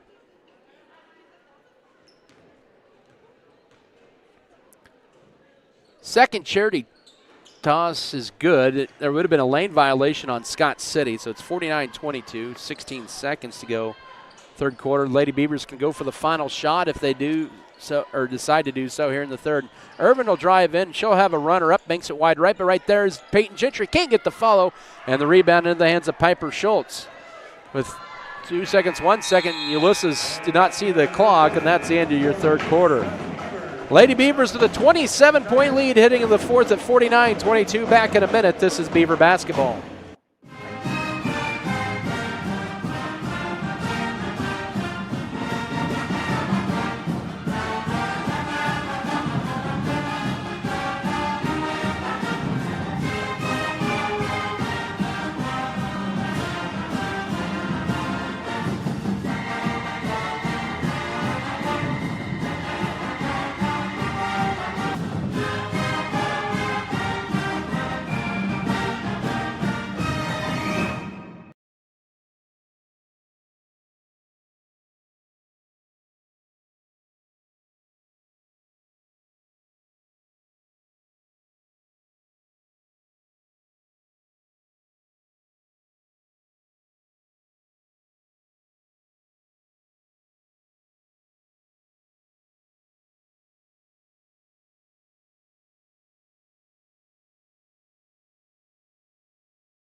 It's a 27-point Scott City lead as we head to period number 4. It's going to be their basketball as well. Lady Beavers tonight led by Piper Fox now with 15. Chris Irvin did not score in that third quarter, but she still has a career-high 14. Lily Leitner also has a career high. She has 12. Ulysses led by Zetlali Castillo. She has 7, but she has 4 fouls. 27-point Scott City lead here in the fourth quarter. Kaylee Felker yet to score here tonight. Wrap around, and here's Winterland with it. Now almost throws it away, and she does. It's going to be a turnover. Alvarado with the steal. Jump stomp, bank shot, good. Her 7th points, right around her season average, 49-24. Ulysses, their first points of the fourth quarter, 7:38 to go. So they get points off turnover. Scott City with 13 turnovers on the night. Winterland with it. Out high, and now to right side. They're working on the right half of the court now into Peyton Gentry. Drives in, splits the defender. She gets hacked going up, and she'll get 2 free throws with 7:23 to go. The foul will be charged to Yaslin Lerma, her 4th. Lerma with 4, Zetlali Castillo with 4. Peyton Gentry with 5 points on the night, below her season average of 11.1, and she clanks that one too strong, and she'll get another one. Scott City now 9 of 11 at the line. Ulysses just 8 of 18. Early fourth quarter, 7:23 to go. Second free throw is good. She has 1 out of 2 and makes it 50-24. 7:20 to go in this one. Ulysses with the basketball down 26. Driving right side, shot well short. Out reeled in by Scott City in the hands of Heineman. Now she outlets it right.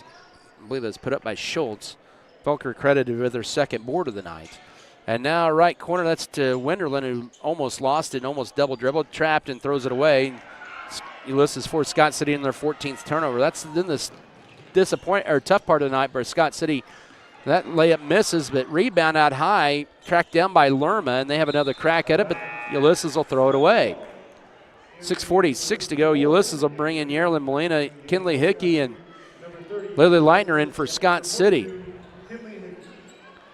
Out will be Castillo and Felker. 6:46 left, a 26-point lead for Scott City. They led by as many as 28 in this game. Kind of a 1-2-2 look for Ulysses. And it goes to Leitner, deflected but catches it instead. Now she goes to her left, gets it stripped out of her hands, and we're going to get another tie-up, and that'll be 15th Scott City turnover. As hot as Scott City was in that first half, they maybe have been a little sluggish here in the second half. But they've had a little margin of error with a big lead here. 6:28 to go. Left side, here's Isabel Alvarado, and they play a weave. Yerilyn Molino drive in, now pivots in the paint. Bounce pass out high, goes to Yaslin Lerma. She'll drive in, her scoop shot too strong, rebound tipped. It's going to be tracked down by Yerilyn Molina, and then ball poked out by Peyton Gentry. And Ulysses will keep the basketball here with 6:12 to go with 32 to shoot. 50-24 is your score. Now throw it up top, and a wide open 3 is launched and too strong. Rebound Peyton Gentry, and golly, she got hammered going down, and they call no foul.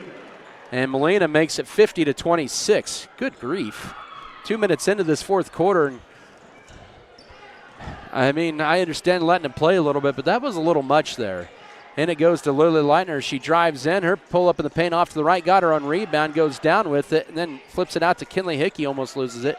And now to Peyton Gentry. She gets it stripped out of her hands, and now it's another turnover. Boy, now they call a foul. It's 5:36 to go. They're going to get Lily Leitner with the 2nd foul. Team's first of the fourth quarter. And in is going to be Clara Wolkensdorf for the first time, replacing Peyton Gentry. Also back in is going to be Kaylee Felker. 5:36 to go, 50-26 Scott City. Ulysses with 4 of the first 5 points of this fourth quarter.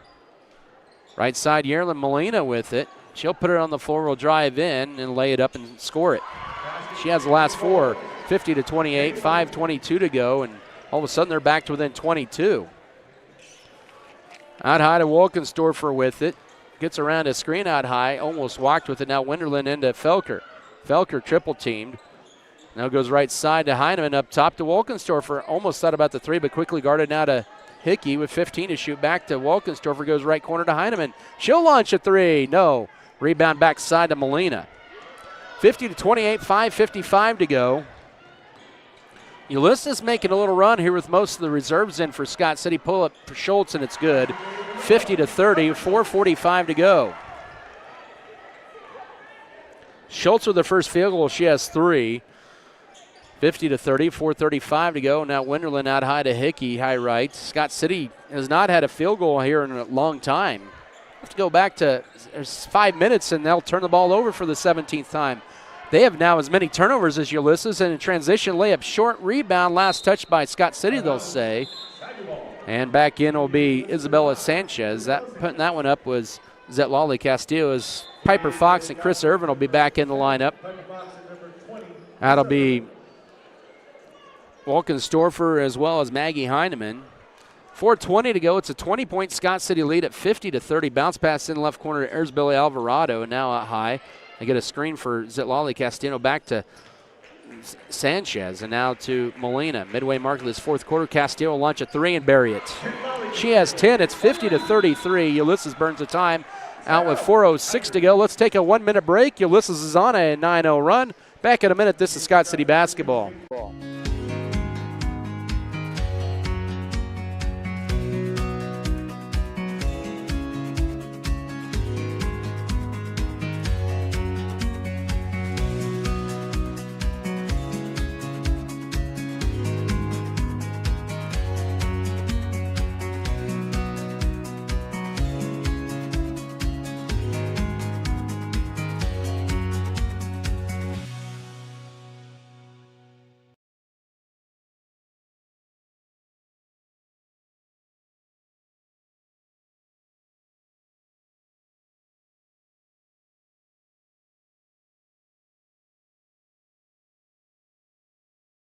KL. We are looking forward to another exciting and spirit-filled year of sports, academics, and activities in Beaver Nation. Go Big Blue!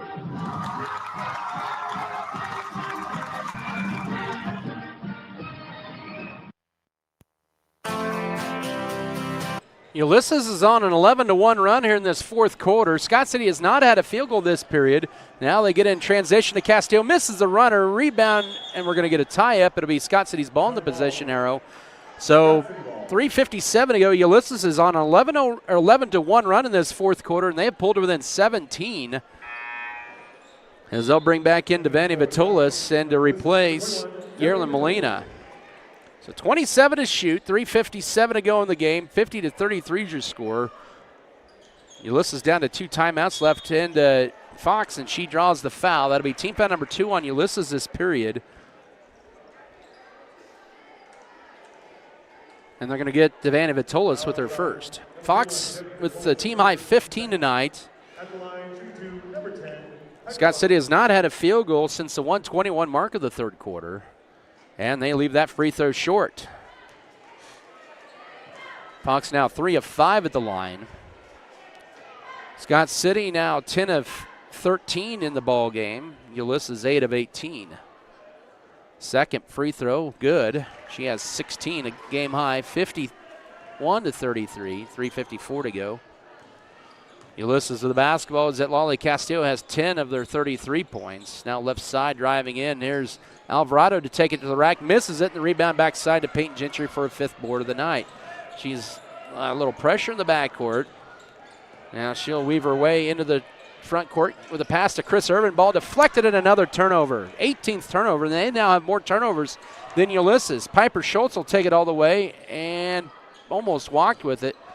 And, oh my, getting away with the walk. Missing it badly, though, was Sanchez. The rebound to Piper Fox, her 5th board of the night. Scott City up by 18, 3:14 to go. They get Colby at home on Friday night. They're taking on the Goodland Cowgirls tonight. Dumped underneath. Here's Fox. Bank shot. No. Rebound Castillo. Oh, misses it wild. Didn't use the backboard. Tipped, and she saves it into play right to Kaylee Felker. She gets trapped, and she draws a holding foul.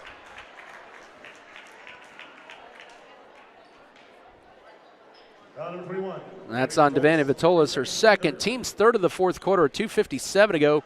Scott City's gone over 8 minutes without a field, or almost 8 minutes without a field goal. 7.5 to be exact, only 2 points.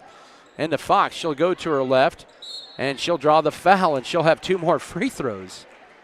That'll be team foul number 4 in the fourth on Ulysses. That'll be on Isabella Alvarado, her second, with 2:51 to go. So they're actually gone 7 minutes without a field goal. Oh, actually 6.5 if you want to be more specific. And Fox can't hit the front end of that free throw or 2-shot foul opportunity. Scott City is going to send in 4 subs. Lily Leitner, Maggie Heineman, Kinley Hickey, and Cammie Wenderlin in. Clara Wolkenstorfer will check in if and when Fox hits his second. Now she clanked it off, and Ulysses with the board. Sanchez with it. 2:44 to go in this one. 18-point lead, 51-33. A 3 launch, no. Rebound backside, though, to Isabella Sanchez. 2:34 to go driving in. The layup is good, and one. Oh. They're going to count it and one. 51-35. Lily Leitner commits foul number 3 with 2:31 to go. Makes it 51-35. Definitely the final is going to be closer in how this game has been played. And Castile with a dozen. That'll be Fox, 51-35. As Wolkenstorfer checks in, it's 51-36. 2:31 to go. Scott City had a lead of 28 in this game. It's all reserves right now except for Lily Leitner. Scott City having a hard time getting across. Leitner with it, and they get a timeout before the 10-second lane violation. It's a full. We'll take it as well with 2:21 to go. 51-36. Scott City's lead is at 15. Back in a minute. This is Beaver basketball. Check out Axis Seed Red Barn and see how different we are. As a locally owned independent regional company, we tailor the seed, fertility, and biological products we offer to your farm. Through the Max Yield system, we recommend locally tested solutions because your farm is more local than any set of data from anywhere else. Axis Seed Red Barn, your farm, your future. That's our focus. There's some reason we're all here. To create an amazing experience for each life we touch. If we look closely, we might just see there's something about you amazing people. These amazing drinks served this amazingly fast. There's just resources that can benefit your business. Now that's smarter insurance for agriculture. Western Agricultural Insurance Company, an equal opportunity provider.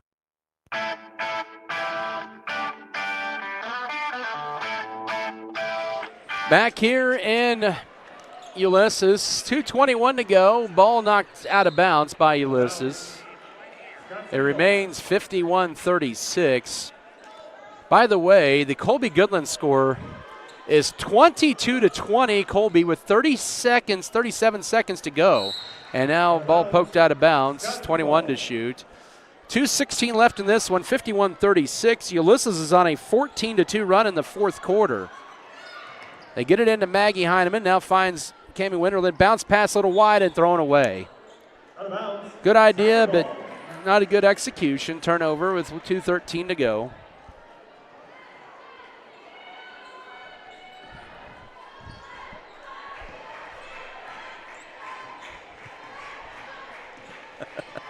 Yeah.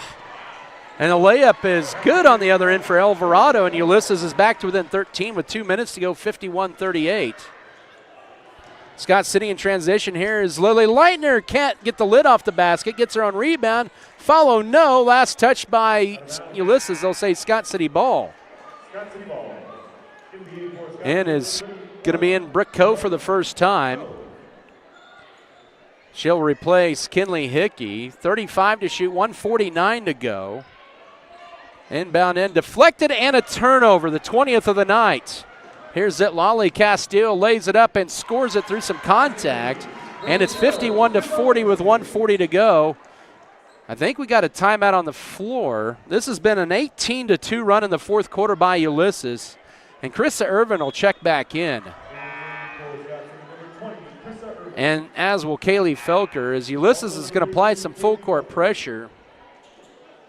And so Peyton Gentry returns into the lineup. So Scott City can't hit anything in the fourth quarter. Ulysses can, and Scott City's had most of their subs in, reserves it in the fourth quarter. Credit to Ulysses hitting their shots, though, on an 18-2 run in this fourth quarter. The Lady Beavers without a field goal here in the final period. Irvin with it. She gets tied up, and that's going to be a turnover with 1:34 to go.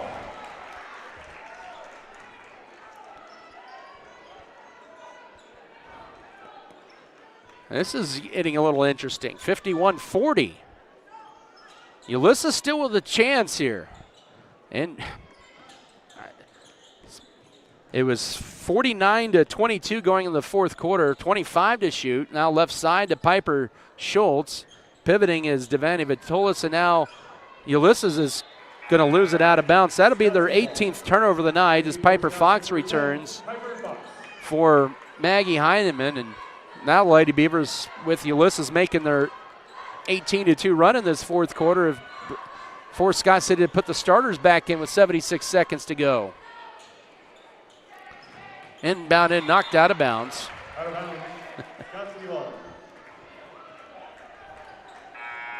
And in for Ulysses is Yerlin Molina for Devani Vitolis. Ulysses lost Corley McCormick to an ankle injury in the first quarter. Their top reserve. Scott City trying to inbound it in. Does so to Chris Irvin. Irvin will get it to Piper Fox. She'll take it across the timeline her own with 70 seconds to go. When does Ulysses maybe start fouling a little bit more? Up top here's Chris Irvin. She has not scored in this second half. Peyton Gentry with it goes right corner to Irvin. Final minute of this one. 15 to shoot here for Scott City. Now that you still have it out high with Peyton Gentry. They have not had a field goal in 7.5 or 8.5 minutes. Lily Leitner trying to drive in, but she draws the foul and she'll get 2 free throws. She had the first 2 points of the night 8 seconds into the ball game. The foul charge to Piper Schultz her first. Leitner with 2 free throws coming up. She has 12 points in a career high tonight. Her first at 2. No. Well, Scott City can't get the lid off the rim in the fourth quarter. Only 2 free throws, and they're 2 of, let's see, 1, 2, 3, 4, 5, 6, just 2 of 7 in this fourth quarter. 11 of 17 for the ball game, and 12 of 18 as Leitner banks it in. She has a baker's dozen, 52-40 with 40 seconds to go. Nice thing, Scott City built up the lead. The bad news is they really struggled in this fourth quarter. Shot in and out, rebound to Peyton Gentry, her 6th board of the night. 30 seconds to go in this one, and a whistle and a foul, and that'll be it for Zetlali Castillo. She ended up with 15 points. And Scott City may go this entire fourth quarter without a field goal as Peyton Gentry has 2 free throws coming up. 23-20 Colby late in the fourth quarter. Goodland, I think, still has a chance to tie it and force overtime. Did not see that coming. Gentry's first free throw clanks off. Yoselin Lerma. Hopefully Scott City's saving their scoring for Friday. They'll need it against Colby and a defensive-minded team. Second free throw for Gentry. That's good. She has 7, and it's 53-40 with 30.2 to go. Shot clock is off. The Beavers are going to get to 3 and 5 on the air, and even in conference play at 500. They're not going to be happy about this fourth quarter for sure. Driving in, the runner is crawling in for Abby Tapia. She has 3, 53-42. Shot clock is off. 12 seconds to go. Irvin in the front court here to Kaylee Felker. Holds it, and she gets harassed, and she gets tied up, they'll say, with 4.3 to go. It'll still stay Scott City's ball. Lady Beavers, you just want to inbound it and just hold it and call it good if you can. They'll inbound it in Irvin. She'll just hold it.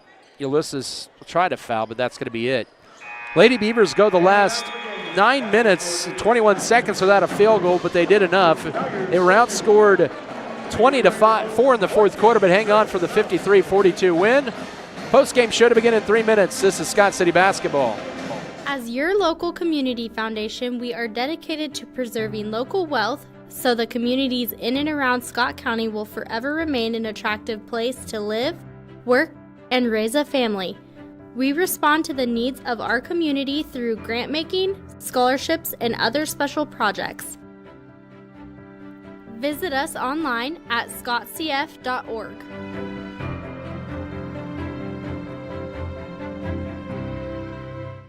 Western State Bank proudly supports Scott Community High School students and athletes as they prepare for another great year of achievements. Just as our students prepare for another successful year, we encourage you to be prepared for whatever life may bring you. Stop in and talk with the knowledgeable staff at Western State Bank, whether it be a new home loan, financing for your business, or any one of our checking and savings account options. We're here to help you. Make sure to check out all of our internet banking options provided at WSBKS.com. Western State Bank, member FDIC. And as always, go Beavers!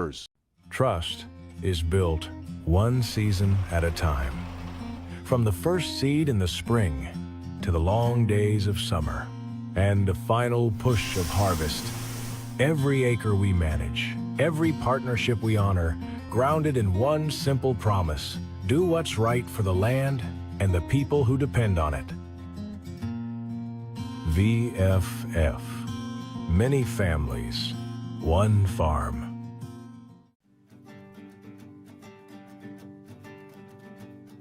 Axis Seed Red Barn is your locally owned and operated Axis Seed independent regional company, using local data to bring you top performing seed, fertility, and biological products tested and proven to perform right here in Western Kansas. Axis Seed, your farm and your future. That's our focus.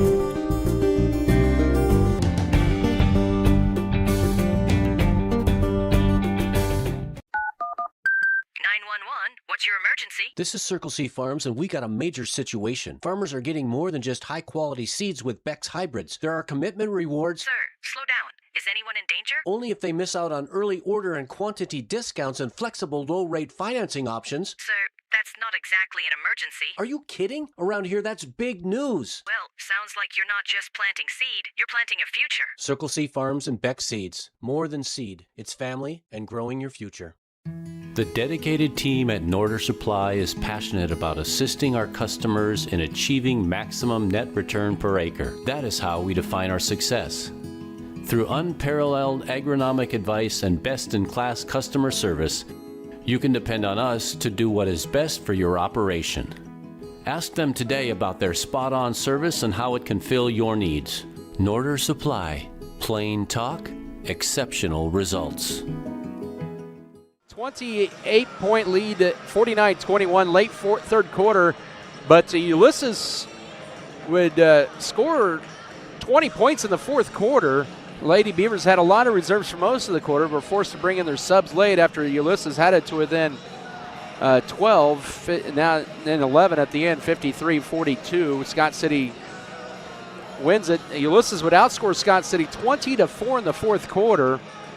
Lady Beavers did not have a field goal for the final 9:21 of the game, but had enough in the end to win it 53-42. Final numbers here tonight, here in your post-game show. Scott City led by Piper Fox with 16. Career high for Chris Irvin, 14. She had all those in the first half. 13 for Lily Leitner. That's a new career high for her in her second start. 7 for Peyton Gentry. Valeria Castillo with 3. And that was the scoring for Scott City tonight. Lady Beavers would have 21 turnovers. They would actually have more turnovers than Ulysses in the game. They would have 7 steals, but they would dominate the glass. 5, 10, 15, 26 to 5, 10, 15, 26-15 on the glass. Leading the way tonight for Ulysses was Lily Castillo with 15, 9 for Isabella Alvarado, Yazlin Lerma, Yerlin Molina, and Isabella Sanchez each with 4. Abby Tapia And Piper Schultz added 3 for Ulysses. They were 9 of 19 from the foul line. Scott City was 13 of 20. Scott City was just 4 of 10 in that fourth quarter from the charity line. Ulysses had 18 turnovers tonight. And the Lady Beavers do prevail by the final tonight of 53-42. They will take on Colby on Friday night. Well, Scott City, as I mentioned, the Lady Eagles pulled off a big win in a low-scoring affair, 23-20. And we'll come back in 2 minutes. We'll come back with your boys pregame with head coach Brian Gentry back in 2 minutes. This is Scott City basketball. Fairleigh Feed Yard is dedicated to investing in our facilities and staff to provide the best experience possible for the cattle feeder and, in the end, the consumers of our product. We are always in the market to purchase corn and other commodities from local producers. Call our office at 620-872-2111 for current pricing. Our dedicated employees and their families are very important to us, and we are proud of their children that are current Beavers and individuals that will grow into those roles in the future. Fairleigh Feed Yard is privileged to support Scott City youth and are honored to cheer on the Beavers.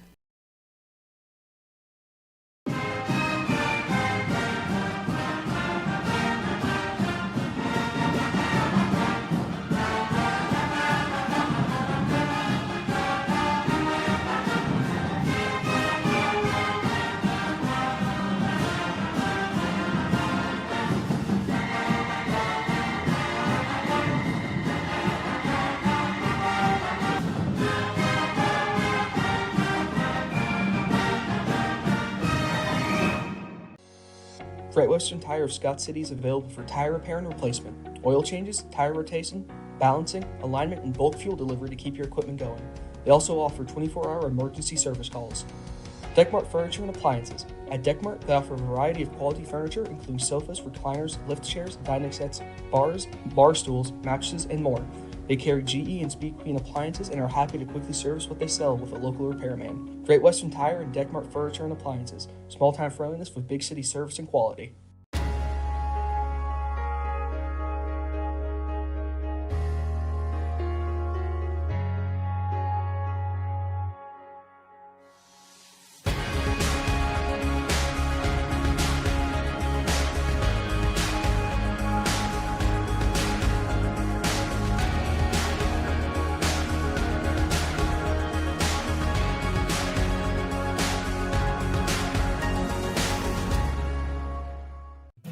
Since 1950, Pioneer Communications has been right here in Western Kansas connecting your community. We're more than an internet company. We're your neighbors, your friends, your local business partner. For 75 years, we've been dedicated to delivering the experience you deserve, providing high-speed internet, reliable connections, and unwavering support for families, schools, and business. Wherever life leads you, Pioneer Communications, where connection counts, being local makes a difference, and community comes first. BBN. Get going from the get-go and have a fast start and then don't look back. So I thought we did the same thing as we did with Cimarron, just coming out, make sure that you are playing sound defense, be physical, be ready for contact, make sure when you do get in the lane you're tough with the ball, you go up strong, dominate the boards, and then go finish, knock down free throws. You know, if you have an open shot, step in with confidence, and I thought we did all that pretty well. Defense was, it's been a lot better. We've been making strides with our man defense, so that's good to see. But we're still a couple things there that we lack, just, making sure that we're moving our feet and getting our body in front and not playing with our hands as much, and being able to stop the drive off the bounce with our body and not stopping the ball with our hands and fouling. So we clean up those little things, though. I think for, tonight, though, as a whole, pretty good job. Just a little letdown there late, but other than that, it was good. As weird as it was, you guys couldn't hit a field goal in the fourth quarter. I think it was the last 9 minutes of the game without a field goal. You had 4 points off from the line, but, really the first 3 quarters, you had to love what you saw. Yeah, absolutely. And then, probably my fault there with just throwing everyone into the game there pretty early and making them try and handle that pressure just cold off the bench. So that was on me. But other than that, I thought they did a good job of just competing for the most part. And then when we did get everyone back in there, just not having a letdown there, coming back in and sealing the deal and finishing the business that they started. Well, I know you say that, but it's also a good experience for your second group to get that experience of how to feel that pressure. Absolutely. It's just, it's kind of all at once. They don't really phase them in throughout the game. It's kind of all at once. But other than that, though, no, they always come in and they try hard. And they do a great job. It's just it's a different level from the JV to the varsity, and it's a lot quicker and it's a lot more physical. And especially, late at the end of the game there, they were not calling as much, so it was getting pretty physical and just. That's how it is. So, but good job for everyone coming back in and sealing the deal and not having any letdowns, with going to the bench and then coming back in and being able to step up and knock down free throws down the stretch to put the game away. You could tell Ulysses was really collapsing on Piper tonight, and that opened up some avenues for Krista and Lily, and they both had career high of scoring tonight. Absolutely. I think that once we can get more confidence in our shots, and I think that Krista showed it tonight with a little more confidence with her three, and she has a nice shot. It's just the confidence to take it, and even if she doesn't make it, continue to keep taking it. And I thought she showed that tonight and was proud of her for that. Then Lily is, she's kind of still knocking the rust off from being injured, but she's getting there and just tweaking some things with her shot down low and making sure that we're squaring up and getting good looks at the basket. She always goes 100% every single time, and she does a great job on the boards. And she always, is giving tough looks because they do collapse on her as well. And it's just nice to have her in there with Piper where we can have two bigs. So if they're going to collapse on one, we have the other. But we just got to continue to make the bunnies and continue to shoot the ball with confidence. I thought really in that second half when Ulysses at times went to their 2-3 zone, you guys really executed a high percentage on offense there, getting some good passes around, breaking down that defense, and getting the good looks to be able to finish. Yeah, I thought we did better in the second half. First half, especially at the end there, we were shooting the ball, which I love the confidence to step in and shoot the ball, but it was pretty early into the offense, and we weren't working it as much. We were taking good shots. We weren't passing up those good shots for great shots. So that was kind of the message at half is, I love the confidence that you have to shoot the ball. I want you to keep shooting the ball, but I want you to make sure that we're taking the great shots when we are shooting the ball. And I thought we did a better job of working the ball around from side to side on the offense and making the defense work a little more and not throwing through hands there and being able to get good looks down low and then finishing through contact or getting to the line. Well, now you turn around Friday night, you get Colby for one final game before the midseason tournament run there, and it's going to be probably a defensive test for you guys on Friday. Yeah, it's going to be a dogfight for sure. So, they're going to be a good team coming in. They're going to be hungry to get a win, and they're going to be ready to go. Yancey does a good job of making sure they're prepared, and it's going to be physical, and it's going to be one of those games that's going to be close. You're going to have to grind out wins at the end of the games. You're going to have to be pretty sound. You're going to have to take care of the ball. All the little things, they're going to matter in that game, and we're got to be ready to go, and we'll be on our P's and Q's here. So it'll be nice to get back home, but it'll be a good test for us to see where we're at in league play and continue to hopefully keep making progress here. Well, enjoy this one, Coach. Congratulations. We'll talk to you coming up here a couple more times this week. All right. Thanks, Adam. All right. Comments from Coach Justin Froh. Lady Beavers winning here tonight, 53-42. Let's take a 30-second break. We'll come back with the boys pregame, with head coach Brian Gentry back in 30 seconds. This is Beaver basketball. BBN is sponsored by Vogelmore Family Farms, Western State Bank, Scott Co-op, Scott County Hospital, Shapland Real Estate, State Farm, White's Food Liner, Backyard Blooms and Garden Center,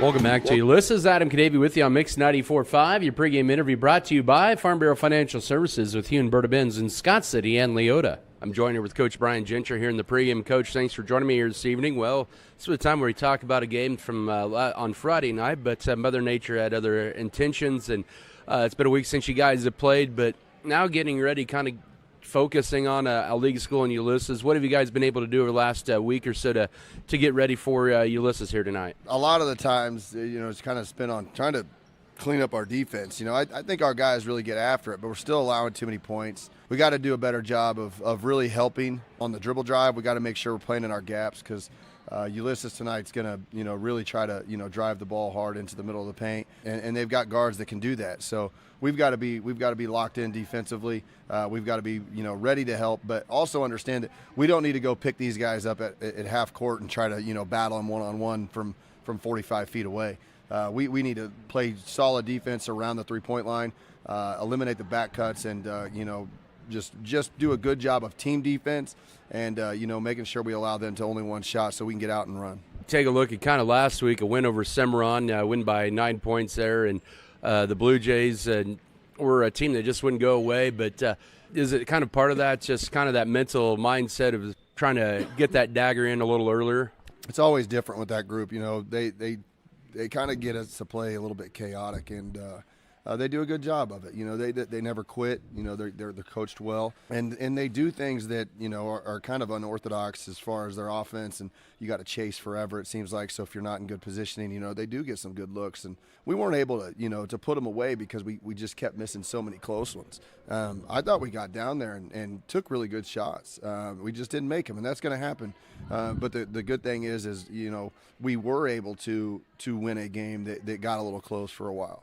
That takes learning to do. That takes experience. So I was pleased with our guys for continuing to battle up until that final buzzer. We had multiple guys diving on the floor with 2 seconds left in a 9-point game, so the game's over. So I think that shows a lot about our guys and our guys' character and ability to fight until the end. Once again, it is Coach Brian Gentry here pregame tonight. Scott City taking on Ulysses. Round one of the Tigers. This is a team around 500 right now, 4-4 on the year, and they had Hugoton really on the ropes last Tuesday night in their last outing, and ended up falling by 43-41. This is a team that can be pretty dangerous at times, especially from the three-point line. Yeah, it's going to start with Mraz. He's been good for them for the last few years and extremely good with the ball in his hand. He's a creator. He's very crafty, gets downhill, takes and makes tough shots. And if he does get hot from the outside, it gets even harder. They are a team that seems to get hot altogether or not at all, So we got to do a good job of making sure we're contesting things, but we got to keep the ball in front of us and make them take and make tough contested twos, because if they're going to do that and we're playing solid defense, that's one thing. If we're giving up wide open shots and kick out threes because we're getting beat so much off the bounce, that's the other. But we just got to be solid, not turn the ball over so much, get quality looks. We need our posts to step up and really dominate, inside. We've got to take advantage of some of that. So, I look for our guys to be aggressive.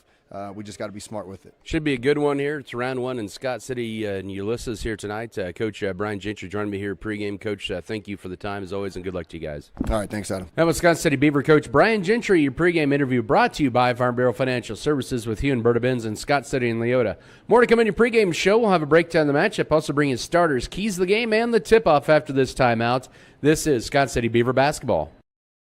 On the farm, every decision matters. You wouldn't trust a doctor to give your family a one-size-fits-all prescription, and seed shouldn't be one-size-fits-all either. At Circle C Farms, we've partnered with Bex, America's largest family-owned seed company serving farmers for 5 generations. With Bex, you get more than seed. You get commitment rewards, early order, and quantity discounts with flexible, low-rate financing options. Circle C Farms and Bex, family to family, growing the future together. Faro Heating and Cooling of Scott City is a proud sponsor of Beaver activities. Brent and Angie take pride in helping our activities and support our students 100%. They can also help you with any heating and cooling needs that you have. Give Faro Heating and Cooling a call at 620-872-3508 and see if they can help you with your needs today. BBN is sponsored by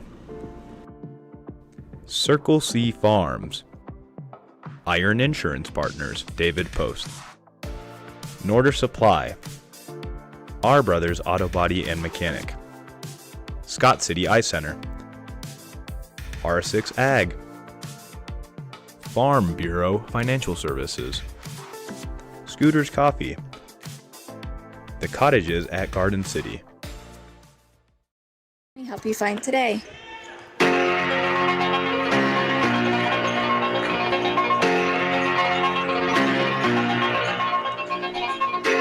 Back here inside Ulysses High School, Adam Cadavy with you as we get focused here for Lady Beaver basketball tonight, as they'll be, or Beaver boys basketball, excuse me. How about that? You get the idea there. You still know what's going on as they'll be taking on the Ulysses Tigers. Should be a fun battle tonight here on the boys' side. Scott City swept the series last year, both by 8 points. They've won 8 of the last 11 in the series and lead at 62-26 since 1980.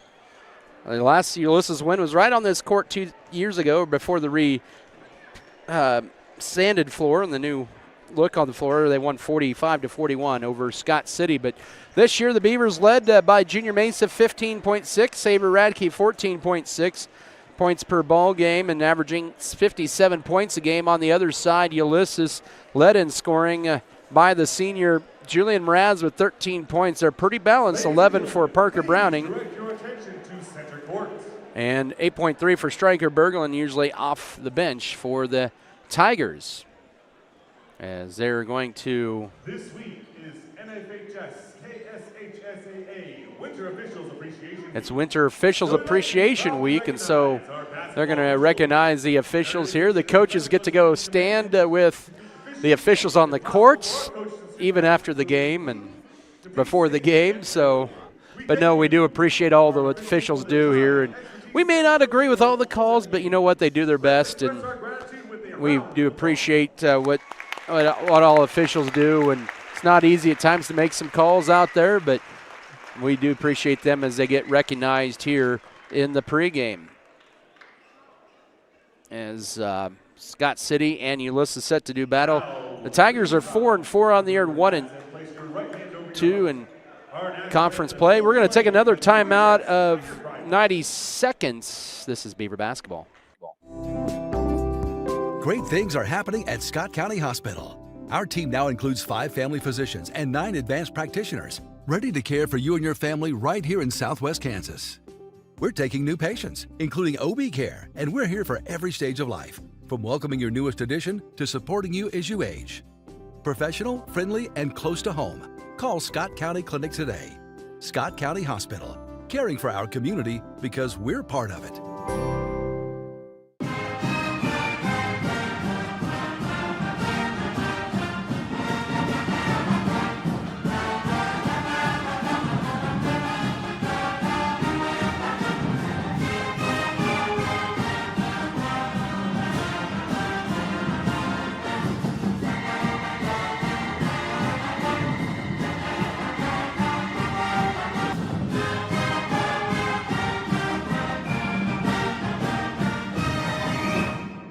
At American Implement, we believe that education and athletics play a crucial role in uplifting communities. Our commitment to supporting farmers aligns closely with the values of teamwork and resilience found in sports.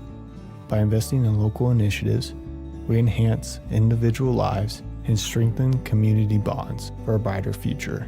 American Implement, indebted to the past, committed to the future. So call Plain Jans for all your screen print needs.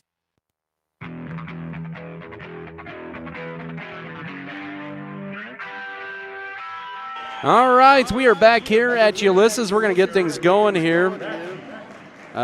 Starting lineups, once again presented here by Security State Bank in Scott City and all of Western Kansas. For the Beavers of Scott City, they're coached by Brian Gentry. He's in his 10th year, assisted by Joey Meyer and Drew Kite. It'll be the regular 5 once again for round 8 for the Beavers this year. Brody Steckline, the 6'3 junior, averaging 6.1 points and 4 rebounds per contest. Also out there tonight for SCHS. It'll be Avery Radke, the 6' senior, 14.6 points, 5 rebounds a game. Also, let's see here, for Drew Metzger, a 6' junior, 5.6 points, 5 boards a game. Cooper Irvin, the 5'9 sophomore, at 3.3 points, 3.6 assists in Junior Mesa. He is a 6' junior, 15.6 and 3 rebounds a game. Brody Steckline, Avery Radke, Drew Metzger, Cooper Irvin, and Junior Mesa. For Ulysses, coached by Matt Cox in his 5th season, assisted by Shane Browning, Jeremiah Wise. It'll be Tice Perez.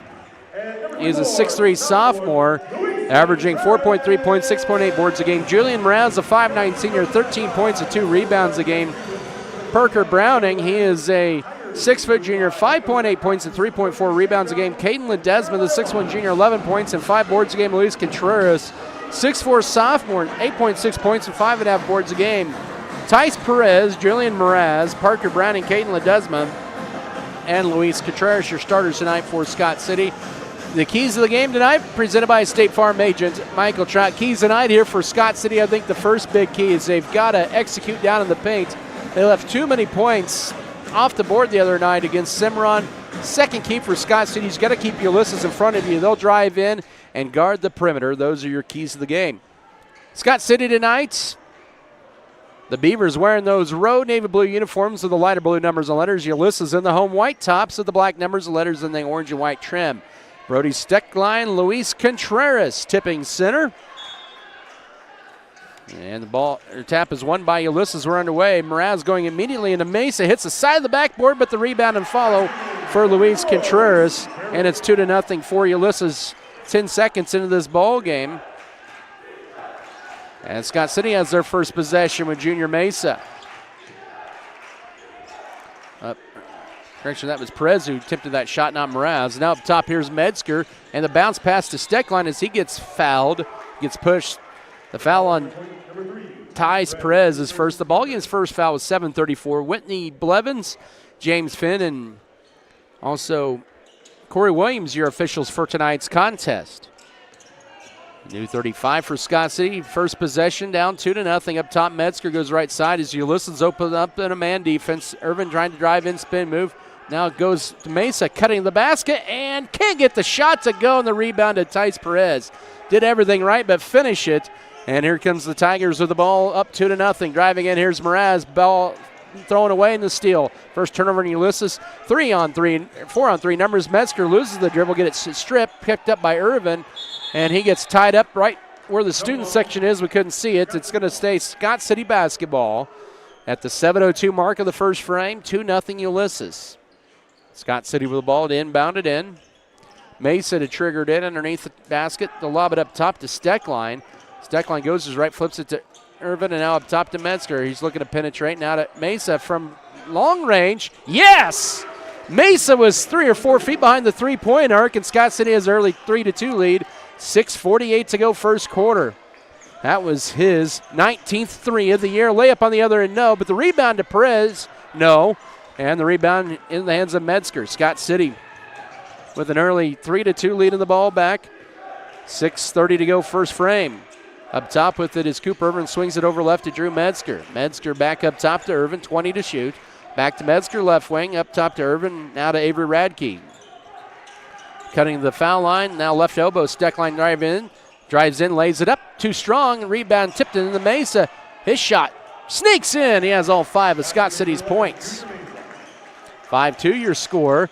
6:05 to go first quarter. Scott City the last 5 points of this ball game. And the Beavers 2 of 4 to begin, and a 3 right wing off the heel that time for Julian Mraz, and the rebound Mesa, and then he throws it away trying to save it in, and now Mraz will lay it up for 2 on the steal. His first basket, 5-4, 5:45 to go first quarter. Scott City with the rebound and their first turnover of the night. They'll swing it over right side to Metzger. Metzger looking to feed it in to Steckline, but can't up top now to Avery Radke. Got a whistle, 3-second lane violation, and Scott City with second turnover. 5-4 Scott City. Ulysses ball, 5.5 to go first quarter. Ulysses had an 8-point lead at the break against Hugoton last Tuesday, and then led by 3 going in the fourth quarter, ended up losing by 2. They would only score 3 points in that fourth quarter. Now step back 3 for Caden Ledesma, and he knocks it home. His 9th 3 of the year gives Ulysses the lead back at 7-5 with 5:15 to go first quarter, as both teams have traded 5-0 punches. Mesa up top, now they work it up to Metzger right side to Radke into Steckline toward the right block. Nice cut underneath. The Metzger goes up, and he's fouled by Luis Contreras, his first, team second. And with 5:03 to go first quarter, it's Drew Metzger at the line to shoot 2. Last game, Scott City did a little better getting to the line at 7 of 11. As the season has worn on, they're 64% at the line. Metzger on the year, 8 of 17. And that free throw bounces around and drops in. 7-6, Scott City down 1, 5:03 the opening frame. Here from Ulysses. The return game is the 6th of February in Scott City. This for the first tie of the night. It's good. 7-all. We've played 3 minutes. Been a pretty good start here for both sides. Right side here to Luis Contreras, guarded tightly by Avery Radke at the perimeter. Now right baseline to Caden Ledesma. Back up top. Here is Parker Browning driving a nice dish backside. Stick line blocks Tice Perez's shot out of bounds. And the Tigers will have 20 to shoot with 4:47 to go in the opening period. 7-7 your score. Lob it up top here to Julian Mraz. Gets a screen. Now will drive in around Radke. Now guarded by Steckline. He's triple team back up top. Here's Ledesma for a guarded three. He's got it. Don't let Ulysses get hot from downtown. He's hit 2 threes, and it's 10-7 with 4.5 to go first quarter. Irvin to drive in, gets it stripped out of there by Mraz. It'll be Scott City's ball here with 4:28 to go in the opening quarter. So Ulysses now 2 of 4 from, make that 2 of 3 from downtown. The lob it into Radke to Brody Steckline out high. Nice cut to Irvin. He'll square up and can't get the finish from point blank in the rebound. And a whistle and reach-in foul as Tice Perez already with 3 rebounds. The foul will be charged to Avery Radke as first. The ball game's first foul for Scott City with 4:20 to go in the opening period. And another bunny missed underneath the basket. Scott City has left a slew of points from their last couple of games. Striker Berglund, the 6-foot sophomore, checks in for the first time. He averages 8 points off the bench. He'll replace Luis Contreras. But Ulysses has hit their last 2 shots from downtown, and they have the ball up 10-7 at the 4:20 mark of the first period. Ledesma's hit those, guarded by Radke. Nice cut. Berglund shot up, no, but a late whistle and a foul. That'll be on Brody Steckline his first, and the team's second. Striker Berglund to the foul line to shoot 2. He is just a 40% free throw shooter on the year. As a team, Ulysses is 55%. But, of course, I'll give him the reverse jinx, and he'll hit them both probably. Well, he was short on that one. So it remains 10-7 as Austin Leva, the 6'3 junior, in for the first time. Scott City is going to sub in Caston Wren, a 6-foot senior. He'll replace Cooper Irvin. Score remains at 10-7 with 4:12 to go in the opening period. Both teams with 2 fouls apiece. Second charity toss for the 6-foot sophomore. He misses that one as well. Steckline was kind of tugged on the jersey, but they let it play, but he ends up tracking down the rebound. And he gets his first rebound of the night at the midway mark. He has it out high as Ulysses tried to strip it. Now a 3 on the way for the tie. No for Avery Radke, and the rebound to Striker Berglund for Ulysses. So Scott City attempts their second 3, and they miss that one. Parker Browning drives in, jump stop, now left side over to Leva. Leva will drive in, throws it right to Avery Radke, who jumps in the passing lane. Turnover number 2 on Ulysses. 10-7 Tigers lead. Scott City with the ball, 3:40 to work first quarter. Mesa up top to Avery Radke, high right as he directs traffic. Plenty of time to shoot. Mesa pump fakes on a deep 3. Up top to Brody Steckline at the top of the key. One dribble, flips it to his right to Avery Radke. Goes to his right around the screen. Pulls up from 17 straight away too strong. Tracks down his own rebound out high. And now throws it back up to Mesa. He'll try a deep 3 for the tie. That one no good. And the rebound to Julian Mraz for Ulysses.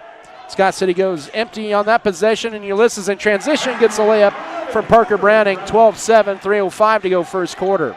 Browning's first 2.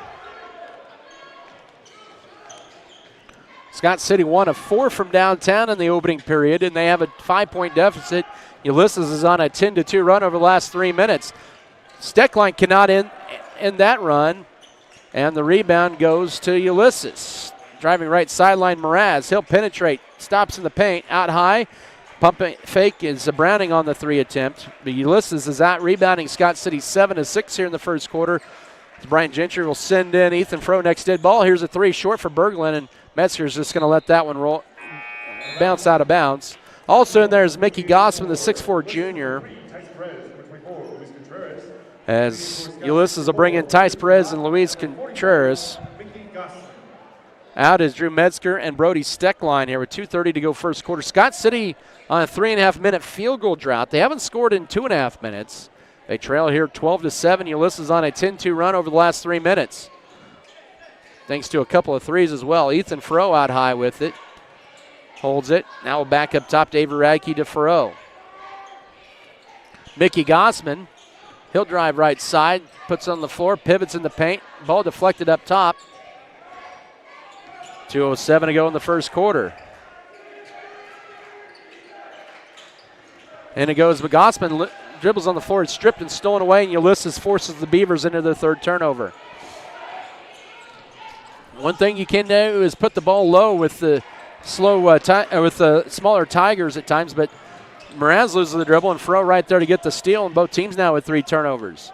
Minute 40 to go first quarter. Scott City in a scoring lull here. Haven't scored in the last 4 minutes from the field. 3.5 minutes from the foul line. The three-pointer no good by Radke. Rebound, Mesa tracks it down. Scott City will get a new 5 seconds that is. Scott City now 1 of 5 on threes.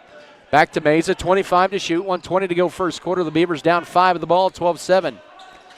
Now here's Mesa. Pump fakes on the 3. Goes around. Luis Contreras pulls up mid-range. Too strong. Boy, Scott City cannot buy a basket. Mesa pump fakes from, and the shot, no! Rebound tipped, and Wren has it lost at that time and in the hands of Parker Browning. Gosh. And a whistle and a timeout, Ulysses. With exactly 1 minute to go. It's just a 30-second timeout. 12-7 is your score. Basketball presented here tonight by Platinum H Insurance. Also, Plain Jan's Perfect Auto Detailing, Pioneer Communications, New Life Market, Norder Supply, Miller Veterinary Clinic, Midwest Mixer, Metzger Family Farms, and Lone Tree Farms and Livestock, Lebanon Lawn and Tree, Jackson Legal Group, and JF Beaver Advertising. Scott City just gone ice cold from the floor here. They have not had a point in the last 4 minutes. They have not had a field goal in 5 minutes. And it's 12-7. They really haven't been too bad with their defense. But eventually they've got to get some shots to go down.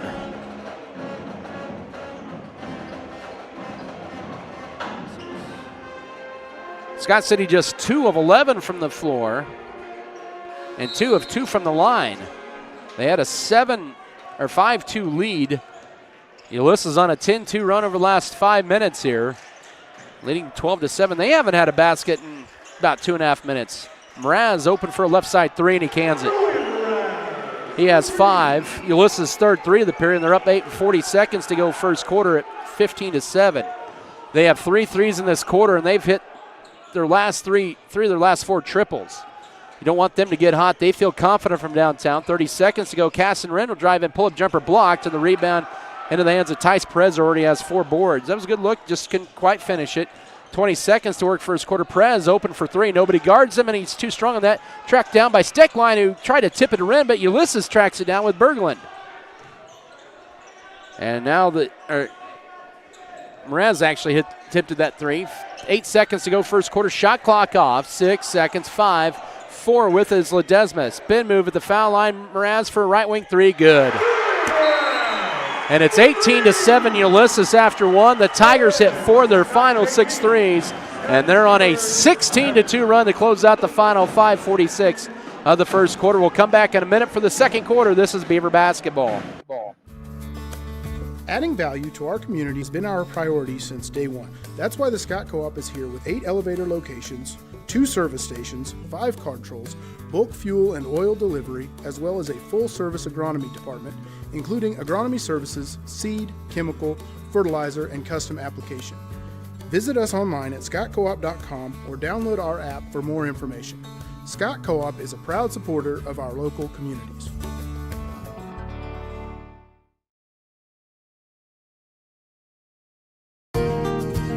First National Bank of Scott City. One of the few places left that you could call today and speak with a person and be greeted at the door with a friendly face. Come see us at First National Bank, where you will feel at home. Let us help you with your banking needs, whether it be setting up a checking account, savings account, CD, or getting a loan for that new vehicle or home you have been dreaming about. Member FDIC, an equal housing lender.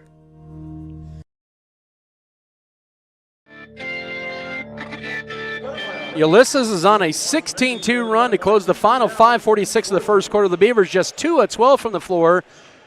That's 17%. Ulysses 38%, 6 of 16. And they were 4 of 8 on threes, and they have the ball to begin the second quarter up 18-7. A layup is too strong. Rebound that was put up by Mraz. Mickey Gossman picks up his first board, but the Scott City Beavers need to get something offensively. Mraz that leads Ulysses with 8 points. As I mentioned, he had 8 points. He had 2 threes. Gossman, nice cut. Fro will lay it up and score it. Scott City ends a long field goal drought. 18-9, 7:25 to go first half. And Fro this first basket. Scott City ended almost a 7-minute field goal drought and a 6-minute scoring drought. That ends Ulysses' run. Pump fake as Mickey Gossman gets up in the air, but Perez misses the shot and the rebound to Ethan Fro. The Beavers need to parlay this into another basket here with the first minute of the second quarter. Ulysses staying with their man defense. 18-9 your score. Underneath the Fro, double teamed out high to Wren. He'll launch a 3. Oh, gosh. That went halfway in and crawled out, and Tice Perez already with 5 rebounds collects the board. Man, that did everything right but drop in, and the shooting woes from downtown continue to hurt Scott City. Perez and now goes to Luis Contreras. He'll be guarded by Fro out high. Uses up his dribble now to Caden Ledesma. Now Mraz for 3, no. Rebound Mickey Gossman for Scott City. 18-9, 6:25 to go first half. Radke up top to Mickey Gossman, goes right side to Caston Wren, goes right corner to Fro, feeds it into Gossman, drives to his right, now or pivots and then gets tied up. And it's still going to stay Scott City basketball in the possession. It was a good play by Contreras tying him up. Austin Leyva, Parker Browning, and Malika Garcia in for Ulysses. Scott City brings in Brody Steckline, also Drew Metzger and Cooper Irvin. 6:13 to go first half. Up top, Metzger with it. Scott City down by 9 at 18-9. Still struggling from the field here in this first half. They're 1-2 in this second quarter. Now Steckline will drive in. He'll bank it off. Boy, he has not scored since the Holcomb game, and the rebound and a turnover. Turnover number 4 on Scott City. And then Ulysses will lose it out of bounds as well as they got too far down the court there. Boy, Scott City cannot buy a basket once again. And Steckline has had some good looks, just needs a little bit more touch on that. More follow through. Up top with it is Brody Steckline now to Drew Metzger to Junior Mesa. Uses up a dribble looking for a cutter. Finds it high right to Drew Metzger. 5.5 to go first half. 18-9 your score. Steckline faces up. Now right side to Metzger. He'll launch a 3. He leaves that one short. Rebound into the hands of Austin Leyva for Ulysses. They have dominated the glass as well in this first half. And now driving in is Mraz out high to Browning. Left side pump fake. Garcia will drive and gets it stripped in back-to-back Ulysses turnovers. They have 5.5. Here comes Scott City with the ball down 9. 5:10 to go second quarter. Metzger right side. Pump fakes and out to Mesa. Mesa will drive right side. Runner good. He has 7 of Scott City's 11 points. 5:02 to go first half. The Beavers with the first 4 points of the second quarter but trail 18-11. Julian Mraz will take it across and kicks it over right side to Caden Ledesma. Back to Mraz, guarded by Metzger. Gets a screen. Good help defense by Steckline. And now allows Scott City to rotate in their man defense. With it, here's Parker Browning driving right side. Pulls up over Mesa. It line drives in for his 4th point, 20-11. 4:35 to go first half. Now Irvin's going to take this one. Drives in and kicks it back out to Mesa. Pump fakes on the 3. Tried to draw the contact, but now with it is Cooper Irvin. Between the rings to Steckline, 20 to shoot. Goes right side of the pass to Drew Metzger. Metzger around his screen will drive in. He'll take it strong and bank shot no. Rebound tipped in the hands of Julian Mraz for Ulysses. Scott City down 20-11. Ulysses with the ball. They'll slow it as they bring it across near the midway mark of this second quarter. The Tigers only lost really one senior from a year ago, and they're still a pretty young team this year. They only start one senior. They have 2 on their team. That senior is Mraz, and he buries a 3 in front of the Scott City bench. He has 11, 23-11 with 3:52 to go first half. The Tigers have 5 triples in this half. That's 15 of their 23 points. Steckline, here's Cooper Irvin driving. Nice spin move in the layup, and that sneaks in. His first basket, 23-13, 3:30 to go for 3:38 that is to go first half. Scott City back to within, pulling up the foul line, kicking right side. It's Mraz to Garcia, 3 no. Rebound Metzger for Scott City, picks up his second board. Beavers down by 10 with the ball, 3:25 to work first half. They get it into Steckline. At the right elbow, throws it left corner to Cooper Irvin, who steps back. Now will penetrate. Back out high to Mesa. He'll launch a 3. He'll be good on his second 3 of the night. He has 10, 23-16, 3:11 to go first half. And Scott City will get a timeout. It's just a 30. We'll keep it right here. 3:11 to go second quarter. And the Beavers a little offense. They've scored 9 points in the second period. They've outscored Ulysses 9-5, but trailed by 7, 23-16. Basketball tonight presented here by J&R Trucking, J&R Car and Truck, HRC Feed Yards, Hamey Farms, High Choice Feeders, Great Western Tire, Deckmark Furniture and Appliance, Good Anesthesia and Pain Management Services, Fro Electric, Fro Ag Service, Fro Heating and Cooling, Farm Bureau Financial Services, Hugh and Berta Benz. And that's what we have for there. Here is 23-16 Ulysses.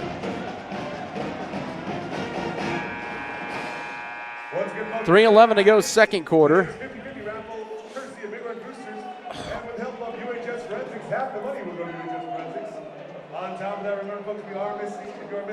Scott City's hit just 2 threes. Ulysses has got 5. That's where they have a bulk of their points here. But that's a team that's very streaky from downtown. If they get hot, watch out. And, well, Scott City has to weather the storm here. 3 minutes to go first half. Really played a little better on defense in this second quarter. They got a whistle, foul away from the ball, and they're going to get a holding foul on Drew Metzger, trying to keep tight with Julian Mraz. That's the first foul of the second quarter and the first on Drew Metzger. They've really let him play throughout here. Ulysses is yet to commit a foul in this second quarter. New 35 on the shot clock, 2:57 to go first half. Now ball's thrown away right in the hands of Cooper Irvin, and he gets it knocked out by striker Berglund. This will be Scott City ball with 2:52 to go in the opening half. Scott City has a chance to chip away at this deficit, down 7, 23-16. They've weathered an early storm here from Ulysses, trying to rally back a little bit more here. Metzger with it out high, goes left with the pass over to Junior Mesa. Gets the screen from Steckline. That's going to be a moving screen on Steckline. That's his second. That was an easy call for Whitney Blevins out high. Team foul number 2 of the second quarter. And now Avery Radke got a quick breather, will return to the lineup. And he'll be in for Steckline. So Scott City goes a little smaller. Also Reed Felker in there. He's a 6-foot junior. He checked in out of that timeout. So it remains a 7-point game, but 2:40 to go first half. Mraz will get a staggered screen as he takes it across in the front court here. They're trying to separate him. He'll just drive down Main Street and lay it up and score it. He has 13 of their 25 points. 25-16 Ulysses, 2:20 to go first half. Metzger up top to Cooper Irvin. Irvin goes left to Junior Mesa. Pump fakes on a deep 3. Radke still scoreless here.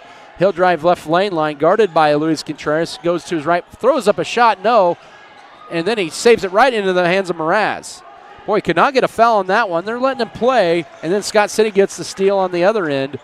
And that'll be turnover number 7 on Ulysses. But Scott City needs to start taking advantage of those miscues. Minute 55 to go first half. A 9-point Ulysses lead. Scott City with the ball. Mesa around the screen, drives to the foul line. Now drives in, pump fakes. Here's Radke trying to get on the board. He's short on the 3, but follows up his own rebound. And then almost stolen away, and it is by Mraz. Here's a turnover. Mraz will have an uncontested layup, and it's an 11-point game. And Coach Matt Cox for Ulysses wants a full timeout as Ulysses is back up 11. 27-16, 1:37 to go first half. We'll come back in a minute. This is Scott City basketball. Are you struggling with low energy or just not feeling like yourself? Do you need to make time for self-care and rejuvenation? Come see us at Elevate You. Elevate You is a hometown medical spa that offers a relaxing environment. We offer aesthetics such as Botox and are your comprehensive source for lab draws, injectable and IV therapies, weight loss consultation, and hormone treatment for men and women. Elevate yourself and set up an appointment today with Elevate You. Located at 105 West 11th Street in Scott City. Text or call 872-7675 or find us online at elevateyoumedspa.com.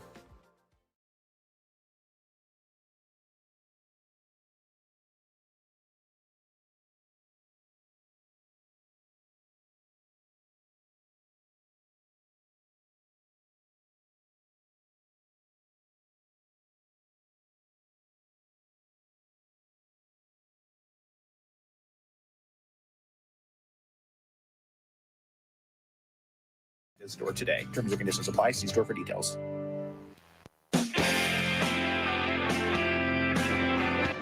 (27-16) Ulysses is back up by 11 as both teams have scored 9 second quarter points. out of the Ulysses timeout. Scott City basketball. Minute 30 to go, second quarter. Radke with the Beavers playing a weave up top. They have 20 to shoot. Irvin flips behind him to Metzger. Metzger looks to drive in, spin move. Almost walked with it. Reed Felker pump fakes. 15 to shoot. He'll penetrate. Pump fakes, hangs, shoots, and he's fouled. Good move by Felker, as he will have his first two free throws of his varsity career with 76 seconds to go. They're going to get Luis Contreras, Ulysses' tallest player, his second, team's first of the period. And Felker looking for his first points of the night. First of two free throws is another Manette. 27-17 as Caden Ledesma replaces Contreras. 1:16 to go first half, but 15 for Julian Mraz in this first half as Mickey Gospin in to replace Drew Metzger. Scott City gets a little size underneath with 1:16 to go second quarter. So both teams with some players with foul trouble. The 5-player, the starter for each side with 2 fouls. Felker drains them both. Then it's 27-18 back to a 9-point Ulysses Tiger lead. Berglund in the front court goes right with the pass to Caden Ledesma, guarded by Avery Radke out high. Final minute of this half, right side to Browning at the wing, back up top. Here's Berglund, pulls up over Gospin, banks it home. He has 3, 29-18, 57 seconds to go first half. The Beavers in this second quarter haven't been able to get any closer than 7. They had their opportunities, but a turnover kind of ended that, and then a 4-0 Ulysses run after that. Gospin up top, guarded by Perez. Right side to Irvin. Back up top it goes to Junior Mesa. 15 to shoot. Radke still scoreless. Now feeds it into Felker. Toward the left block. Goes to his right in the paint. Nice dish to Radke who pump fakes. Lets the defender go by and he puts it off the glass for his first point. 29-20. Shot clock off. 20 seconds to go here in the first half. So Radke on the board late second quarter. Ulysses with the final shot of the first half, and they will have the ball to begin the third quarter if we don't have a tie-up. 10 seconds to work before intermission. With it now, Berglund with 6, with 5, gets a screen with 4, with 3, with 2. Pump fakes, pulls up over Mesa, and can't get it to go. Rebound, Scott City, and a good defensive possession to close the first half. Scott City trails by 9 at the break to the Ulysses, 29-20. We'll come back in 3 minutes with your halftime show. This is Scott City Beaver basketball.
There are places where people truly value relationships, where distance is measured in acres, and all roads lead to families on one mission: to provide for their loved ones, their community, and the world.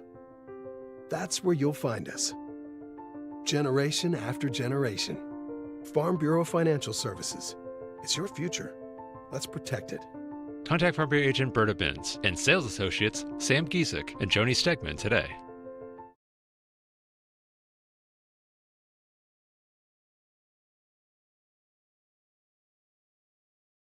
BBN is brought to you by Ag Management Services, All-in-One Wash, B&H Paving,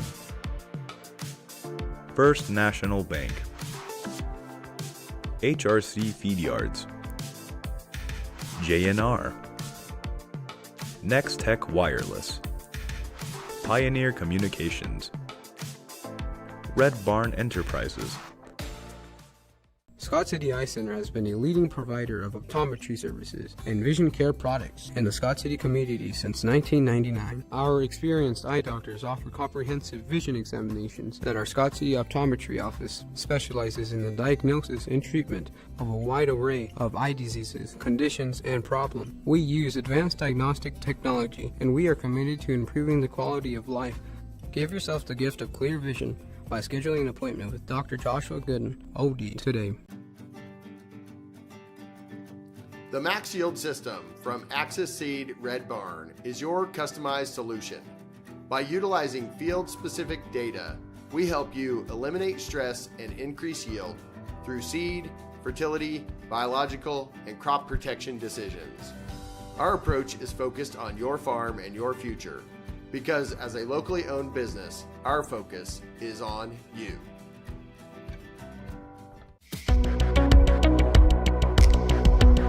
I'm David Post, and I live right here in Scott City. I'm proud to help my neighbors protect their homes, farms, and businesses, because this is my community too.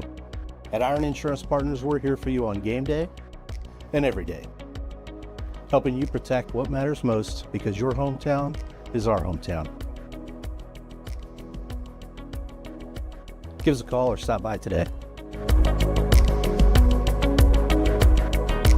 Scott City trailed 18-7 after one, so they outscored Ulysses 13-11 in that second quarter, but still have a little bit of a mountain to climb here, down 9, at the break.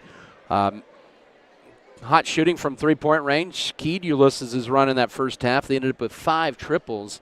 And we'll get to the scoring here. Junior Mesa leads Scott City with 10 points in the first half, 2 threes and 2 two-point baskets. And then it's in by committee after that. 5 players with 2 points. Avery Radke with a basket right before halftime. And Ethan Farrow, Drew Metzger with a couple of free throws. Cooper Irvin and Reed Felker with a couple of free throws in the first half. Scott City had 6 turnovers and 5 steals. They ended up with 7 defensive rebounds, 4 offensive boards, a total of 11 rebounds in that first half. Ulysses had 14 boards. They had 7 turnovers. They had 5 steals and just 3 fouls called on them in the first half. Scott City only had 4. 2 of those were called on Steckline. For Ulysses in the first half, it was Julian Mraz. He had 3 threes and a total of 15 points. He has 15 of their 29. 6 for Caden Ledesma. He buried a couple of threes in that first quarter. Parker Browning added 4. Stryker Berglund with 3. And Luis Contreras with a 2-point basket for Ulysses. 29-20, Ulysses leads at the break over Scott City.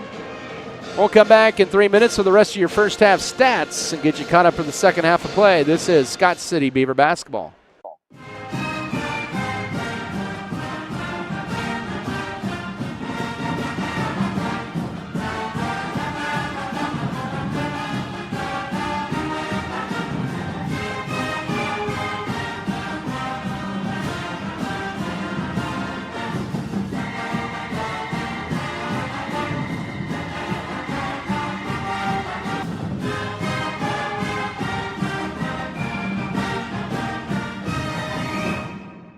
NextTap Wireless has been offering superior coverage to Kansans for close to 20 years. My, how things have changed, bringing us to modern technology we trust and depend on. Rain or shine, wind or snow, we'll be there because we live here too. We're investing in our communities and connecting Kansans. It's not a gimmick, it's our guarantee. BBN is brought to you by Lawrence & Associates Realty Incorporated, Good Anesthesia, Elevate You, Lone Tree Farms, Fairleigh Feed Yard, American Implement, Great Western Tire and Deck Mart, Scott Community Foundation. There's nothing more spacious than Western Kansas, and nobody closer than our communities. We are determined to keep our communities connected to schools, kids to teachers and parents. We believe a connected world is a better place. We're more than what we do for our hometowns. It's what we do with our hometowns. S&T is proud to be your family, your friends, your neighbor. If you are in the market for a new or used vehicle, check out J&R Car and Truck Center of Scott City. J&R Car and Truck has a fully trained service and part staff for repairs on most makes and models of vehicles. Locally owned and operated, J&R Car and Truck Center provides new and used vehicles in stock and ready to be delivered. Stop on in and check out jrcarandtruck.com for your next vehicle. J&R Car and Truck Center, your Chevrolet and GMC dealership in Scott City.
We're currently playing in Goodland tonight against the Cowboys. Ulysses will head to Holcomb on Friday. Holcomb had a lead at the break over the Lakin Bronx just up the road here. They're playing in Lakin tonight. Don't think it's Lakin's throwback night, but anyways.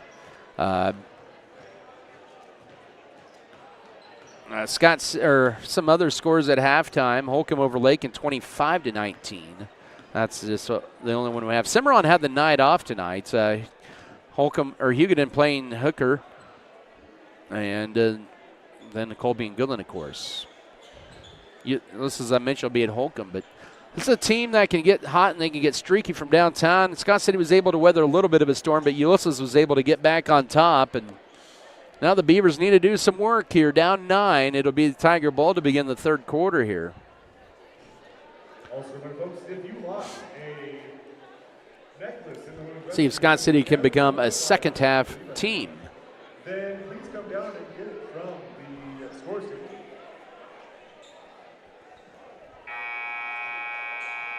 Holcomb ended up blowing out Lakin tonight 65-32. So Longhorns remain unbeaten, ranked in the top 3, I believe, is now in Class 3A. Actually, it's Scott City's ball to begin the third quarter. I beg your pardon there. They have Drew Metzger, Junior Mesa, Cooper Irvin, Brody Stickline, and Avery Radke. And Ulysses will bring out Parker Browning, Tyce Perez, Julian Mraz, Caden Ledesma, Luis Contreras. Stickline with it, hands it off to his right to Irvin. And now up top, we got a whistle. Pushing foul away from the ball, says Whitney Blevins. That'll be on Avery Radke. Boy, Scott City could not catch a break there. Radke's second, first team foul of the second half, and it's going to be Tiger basketball as Scott City applied some full court pressure.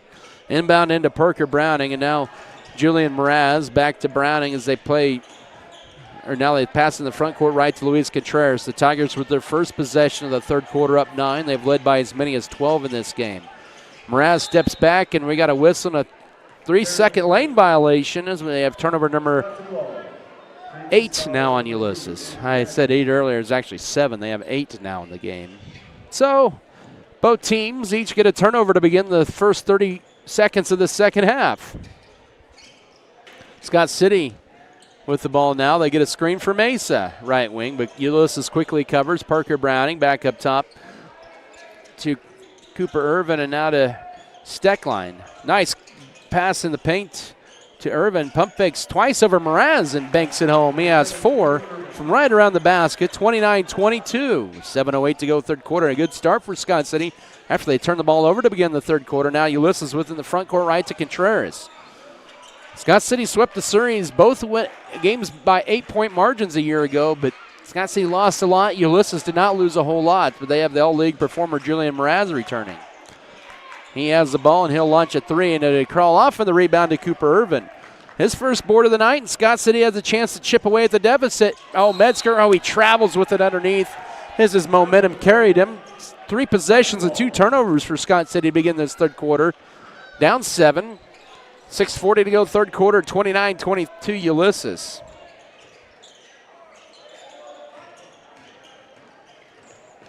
With the basketball is Contreras. Now they work it up top here to Julian Mraz, and they'll work it over left wing now with the pass to Browning. He'll drive in on, or correction, that's Ledesma or Vermesa, no, and backside board to Drew Metzger for Scott City. The Beavers push it across, down 7, early third quarter, Irvin to Steckline. Little hook shot. My goodness. Whatever the rim in basketball, whatever Steckline did to the rim in basketball, he may need to apologize here. My goodness. He's had some good looks, and Browning almost stepped out of bounds there. 2 minutes into the third quarter as he was on the right baseline, back up top to Julian Mraz. 5:50 to work, 15 to shoot here in the third quarter for Ulysses, up 7. Browning drives in over Mesa. Too strong. The bank shot, rebound. Last touch. And a good play that time by Tice Perez, knocks it off the leg of Brody Steckline. It'll still stay Ulysses basketball as they bring in Austin Leyva and Stryker Berglund into the game. That'll be Luis Contreras and Tice Perez. 9 to shoot for Ulysses. Off a screen, Ledesma launches a 3 wide, and the rebound backside to Avery Radke, who has his 3rd rebound of the night. Scott City still with a chance here to get it to within 2 scores. 5:30 to go third quarter. Working around left corner to Mesa for 3. Way strong in the backside rebound to Julian Mraz on the air ball. And the Ulysses student section lets Mesa hear about it. 5:20 to go. Ulysses hasn't scored in this period, and Scott City almost forces a turnover, and they do. And they get the timeouts with the steal on the 9th turnover. Timeout, Scott City. It's a 30. We'll keep it right here with 5:14 to go third quarter. Ulysses 29, Scott City 22. Basketball tonight is brought to you by Fairleigh Companies, also Elevate U LLC, Decal Bear, Clint's Diesel Repair, Shells, Flowers, and more, Circle C Farms, Burning Farms, Beef Belt, Beavertown FFL, Beaver Creek Feeders, Bartlett Grain, B&H Paving, and American Implement. By the way, Colby beating Goodland early third quarter at 26-23.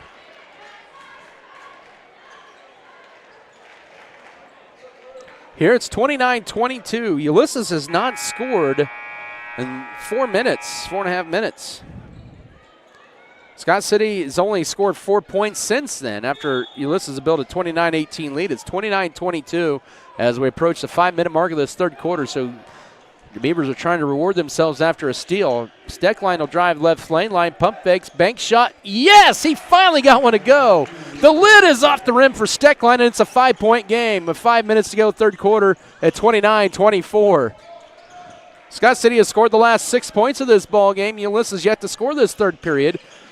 Up top here to Stryker Berglund as he sets up the offense. Coach Brian Gentry trying to plot his team on here for some good defense. Screen over right side to Browning. Bounce pass toward the right baseline to Caden Ledesma. Backs his way in on Metzger. Goes to his left and now flips it left side for a 3. Short. That was put up by Browning, and the rebound to Junior Mesa. Scott City can inch a little closer here. Down 5, under 4.5 to go third quarter. It's Avery Radke with it. Steckline up top. Surveys. Puts it on the floor once, and now to Cooper Irvin. Wrap around right side to Mesa. Pump fakes on the 3. Drives right baseline into Steckline. He collides with the Tiger, and then he gets fouled as he goes down. The foul on Browning, his first, team's first of the third quarter, with 4:13 to go third period. As Tice Perez to check in. Malachi Garcia and also Luis Contreras. So a trio of Tigers check in at the 4:13 mark of the third quarter. Scott City with the ball down 5. Irvin with it. Back up top to Steckline. He'll put it on the floor a couple of times. Now to Drew Metzger. The lane is cleared out. It's a 5-out look right now for Scott City at the 4-minute mark of the third quarter. Off a screen for Metzger. He'll try a 3. No! Rebound in the hands of Malachi Garcia. Good look for Metzger out high, but could not finish. Scott City just 2 threes tonight, all by Mesa. And it remains 29-24, but Ulysses on a lengthy scoring drought with the ball. 3:43 to go third quarter. And putting it on the floor was Mraz. He'll draw the foul on Scott City, their first, or make that their second of the third quarter. We're going to get Junior Mesa with his first. That allows Caston Wren to check in, and it'll reset the shot clock back to 35 as Wren is in for Avery Radke. Still 29-24. Ulysses yet to score here in this third quarter with 3:40 to go. Lob out high to Perez in the right corner, wide open for 3, and good for Luis Contreras. Has 12th 3 of the year, and it's 32-24. 3.5 to go third quarter. Junior Mesa with it as the Tigers have now hit 6 triples tonight. Entry feed into Steckline. Backs away and gets it stripped out of his hands. It'll still stay with Scott City with 22 to shoot. Is back in as Radke gets a quick breather for Cooper Irvin. Boy, Scott City had a 6-0 run, but only scored 4 points so far in the first 4.5 minutes of this third quarter, and then Ulysses buries a 3 and goes back up 8. Plenty of time to go, though. Steckline off the screen. Here's Junior Mesa for an answer back triple. It's on target. It bounces off. Ulysses crashes the boards with Tice Perez. So we approach the 3-minute mark of the third quarter, and Scott City gone cold from downtown here tonight once again. 32-24, they trail left wing to Garcia, now out high left to striker Berglund, guarded by Radke. Now to Luis Contreras, swings it over right side to Julian Mraz. Mraz, 2:50 to work, goes around, and then loses. That almost was probably a walk, and then an easy layup for Garcia. Nobody accounts for him. 34-24, 2:44 to go third quarter. And all of a sudden, Ulysses, the last 5, and they've doubled their lead back up to 10. 2.5 to go third quarter. Around his screen. Mesa will drive in, pump fakes as he goes up and scores it. He has 12. His first basket of the half, 34-26, 2:25 to go third quarter. That ends the 5-0 Ulysses run. Back to an 8-point game, 2:20 to go third quarter. Mraz with it. Steps back, open for 3. No. Rebound. Metzger wrestles it away for Scott City, and the Beavers are on the run, down 8. Late third quarter. Up top to Junior Mesa. He'll drive in, pivots, got a shot blocked. Boy, a lot of contact. Last touch still saved by Ulysses. It'll be Scott City's ball with 22 to shoot. Ethan Froh and Mickey Gossman return to the Scott City lineup. Drew Metzger, Brody Steckline exit. Back in is going to be Parker Browning and Caden Ledesma for striker Berglund and Tice Perez. 22 to shoot, 2:01 to go third quarter. Scott City can get this down to back to a 5 or 6 point game going in the fourth quarter. You got to feel pretty good. And to Froh, he'll get it off the glass. Off the inbounds, he has 4, 34-28, 1:56 to go third quarter. Good inbounds by Scott City. Caught to Ulysses sleeping on the inbounds. They're back to within 8 or 6 once again at the minute 48 mark now of the third quarter. Julian Mraz with it, goes right side over to Luis Contreras. Looking for a cutter. Now the right corner to Caden Ledesma. Underneath the block, shot up, sneaks off for Garcia. Follow up. Oh, they get a foul. Says Whitney Blevins, and the foul is going to be charged to Ethan Froh, his first. Boy, that looked like a tie-up to me, but the official saw it differently, and 2 free throws coming up for Malachi Garcia. As I mentioned, that's the first on Froh, the third in the period on Scott City. Ulysses has been whistled for 1. Free throw coming up here for Garcia, and he can't get that one to go. Ulysses now 1 of 3 at the line tonight. 34-28, Ulysses leads it. 94 third quarter seconds to go.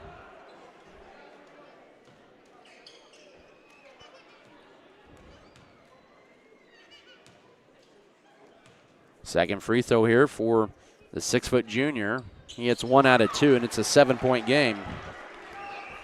Minute 34, third quarter, 35-28. 7-point Ulysses Tiger lead. Scott City with the basketball.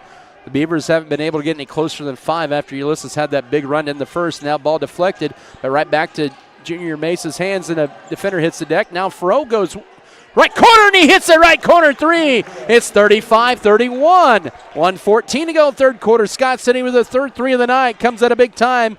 And Fro with a season-high 7 points off the bench. Final minute of this third quarter. He's hit 2 big shots in a row for Scott City. They're on a 7-1 run over the last minute and a half.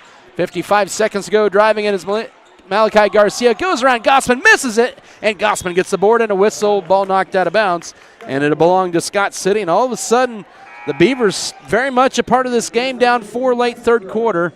As Tice Perez checks in for Malachi Garcia. 51 seconds left, third quarter. It's Ulysses 35, Scott City 31. The Beavers back to within 4. They make this a one-possession game here late in the third. Mesa with it up top, gets a screen as he goes to his right. 20 to shoot, under 40 to go, third quarter into Gossman. Flips it back to Fro. He's been the odd hand. He'll take it strong to the rack. Now cut off. Back up top to Mesa. They're working out to Wren. 13 to shoot. Scott City down 4 the ball. Foul line. Nice cut to Radke. Pump fakes. Scores it and is fouled. It's a 2-point game. With 24.2 to go, third quarter, 35-33. The foul on Julian Mraz is first. Team second of the period. 24.2 to go. Radke just his 4th point of the night, but Scott City on a 9-1 run over the last 2 minutes, and Metzger will check in for Mesa, give him a little breather with the end of the third quarter looming. 35-33 now your score. Scott City worked their way back to within 2. They trailed by 10 earlier in this period, and now they're down 1. 35-34, Radke hits the free throw. Shot clock off. Ulysses will go for the final possession of the third quarter. They will get the ball to begin the fourth quarter if we don't have any tie-ups here in the last 15 seconds of this third quarter. It's a 14-6 run in this third period, almost a double dribble by Browning as he drives the right baseline, hits the side of the backboard, tipped around, and that's going to be Scott City's with it with 2 seconds, and the three-quarters court shot is, it hit the front of the rim by Metzger on the shot. Scott City almost took the lead there. They find themselves down 1 after 3 at 35-34. Back in a minute for the fourth. This is Beaver basketball.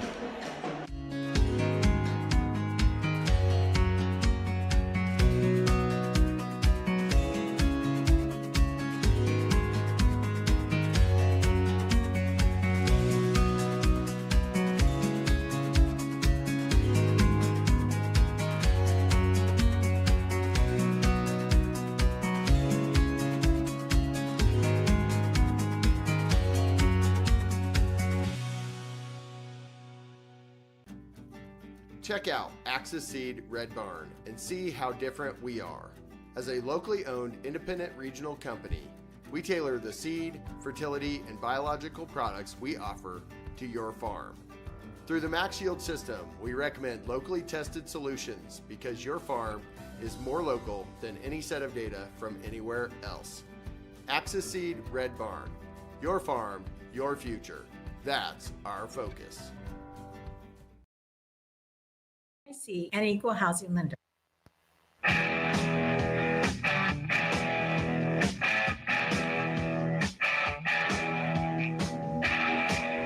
35-34. Scott City has whittled away a double-digit deficit. They're back to within 1. It's Ulysses' ball to begin the fourth quarter, and Scott City was so close to taking the lead back. Metzger almost hit about an 90-foot three-pointer. Layup on the other end, no. Rebound, follow-up, and that's going to be a foul underneath after Ledesma missed the shot. That'll be on Ulysses.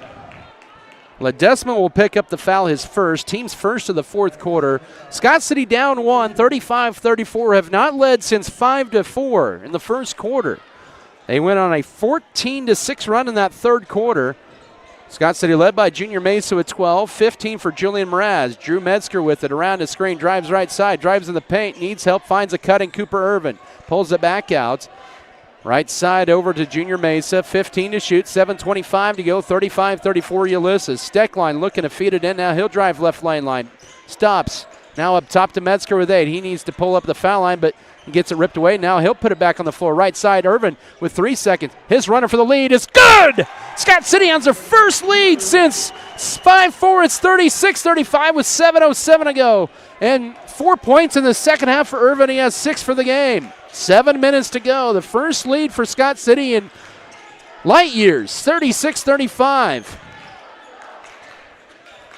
Ulysses playing from behind for the first time since midway through the first quarter. 6:48 to go. Nice give and go to Perez. Blocked shot, rebound to Metzger for Scott City. His 5th block of the night. Scott City looking to add to the run.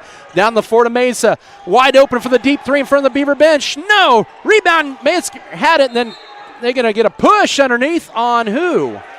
On Ulysses. Wow. That's a break for the Beavers. That's all I'm going to say about that. That's Berglund's first, team second of the period. Woo. And now they warned Matt Cox, told him to get back to his bench. Wow. All right, 6:33 to go. Mason inbound it.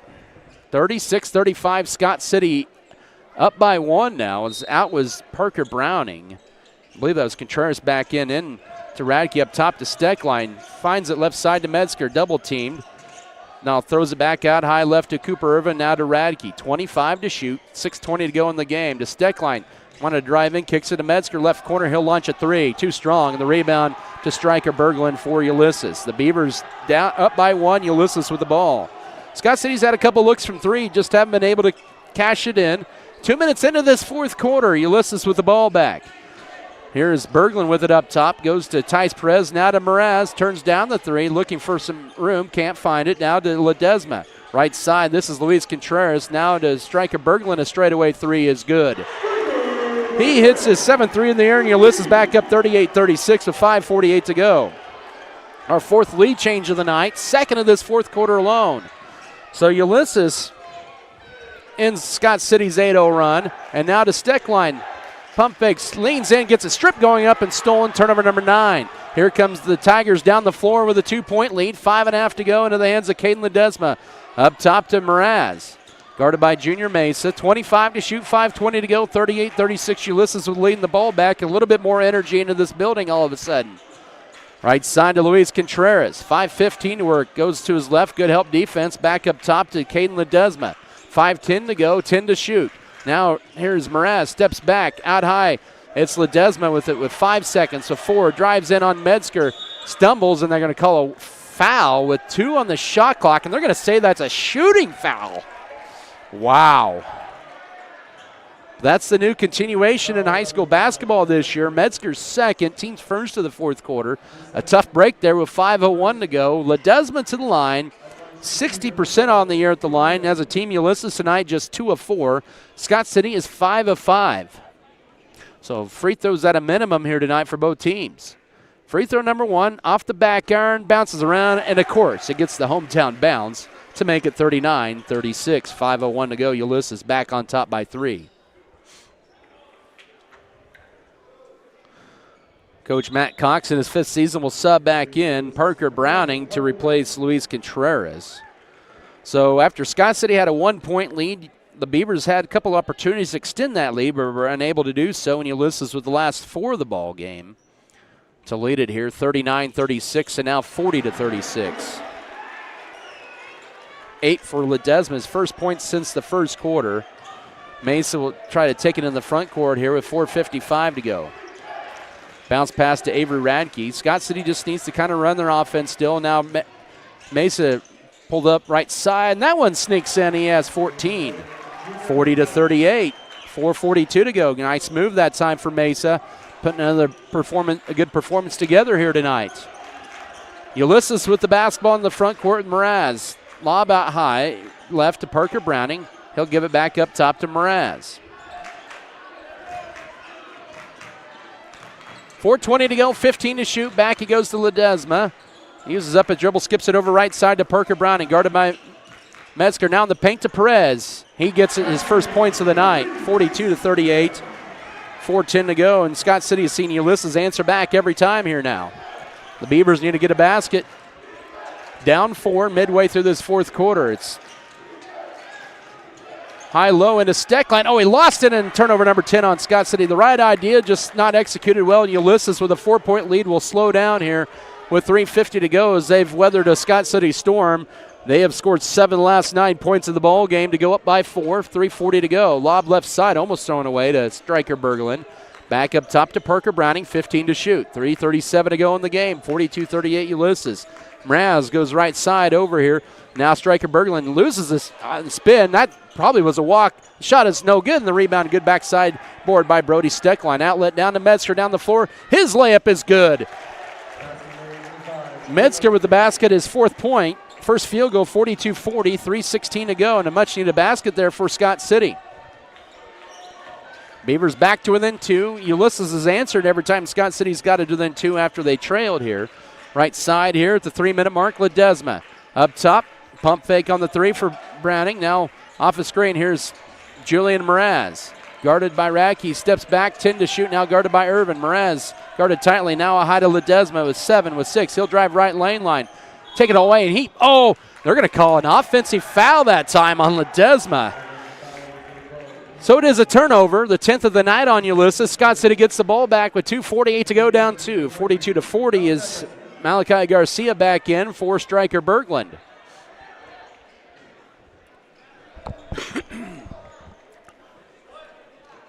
Interesting call there. 3rd foul of the quarter on Ulysses. Just 1 on Scott City.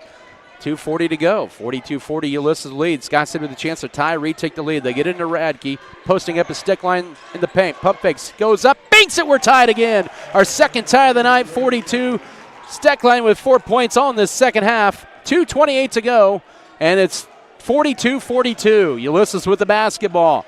Browning with it out high. Man-to-man defense for Scott City. Browning guarded by Irvin. Flips it to his right to Malachi Garcia. Garcia back up top right to Caden Ledesma. Out high, Mraz for the lead. No! And the rebound to track down by Junior Mesa. Mraz had a good look out high for 3. Couldn't get it. 2 minutes to go. We're tied at 42. Mesa with it, goes to his left, looking to drive in, but can't. Now here's Steckline cutting. Bank shot for the lead. Yes! From Cooper Irvin. It's 44-42 Scott City. Timeout. Scott City with 1:49 to go. The Beavers with a 2-point lead. 44-42. Back in a minute. This is Beaver basketball. There's some reason we're all here. To create an amazing experience for each life we touch. If we look closely, we might just see there's something about you amazing people. These amazing drinks served this amazingly fast. There's just something about Scooter's Coffee.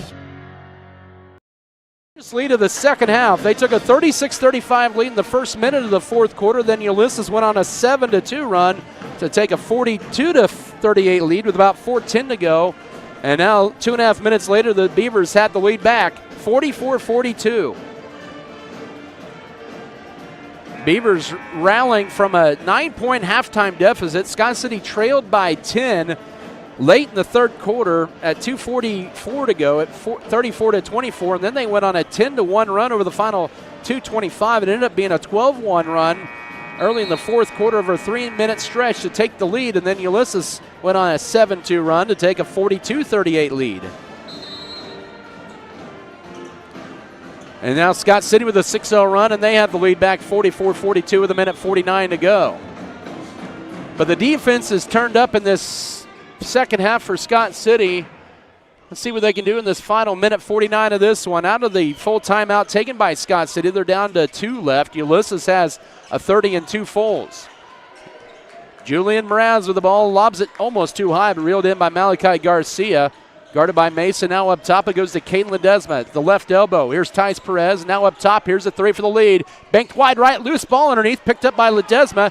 He goes to his right. His fadeaway. Short! And the rebound goes to Scott City. Metzger with it. 2 missed opportunities there for the Tigers. The Beavers up 2 with a minute 20 to go. Up 44-42. Mesa with it. Right side over to Cooper Irvin. Clears out. And now gets it stripped up top. Finds Avery Radke with 18 to shoot. Tight man-to-man defense for Ulysses. Back to Irvin. 15 to shoot. Final minute of this one into Steckline. Dumps underneath. The Metzger layup. Sneaks off. Rebound. Steckline rips it away. Mason now drives in. Pulls up in the paint. Jumper short. Rebound tipped and Ulysses has it. Oh, they had a couple good looks there. 53 seconds to go in regulation. Beavers up by 2, 44-42. Now driving to the foul line, pump fake. Now back out high, it goes to Mraz. 40 seconds to go. Right wing now to Caden Ledesma. Give and go, pump fake shot, blocked by Steckline, and the rebound to Garcia. We get a tie-up. That's Scott City's ball. The shot clock will be shut off with 33.8 to go. They had a flop warning earlier in the last possession on Scott City.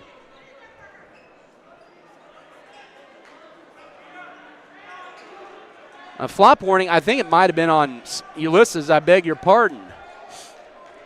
But Scott City up by 2. Ulysses will apply full court pressure. They cannot run the baseline. Can Scott City off the inbounds?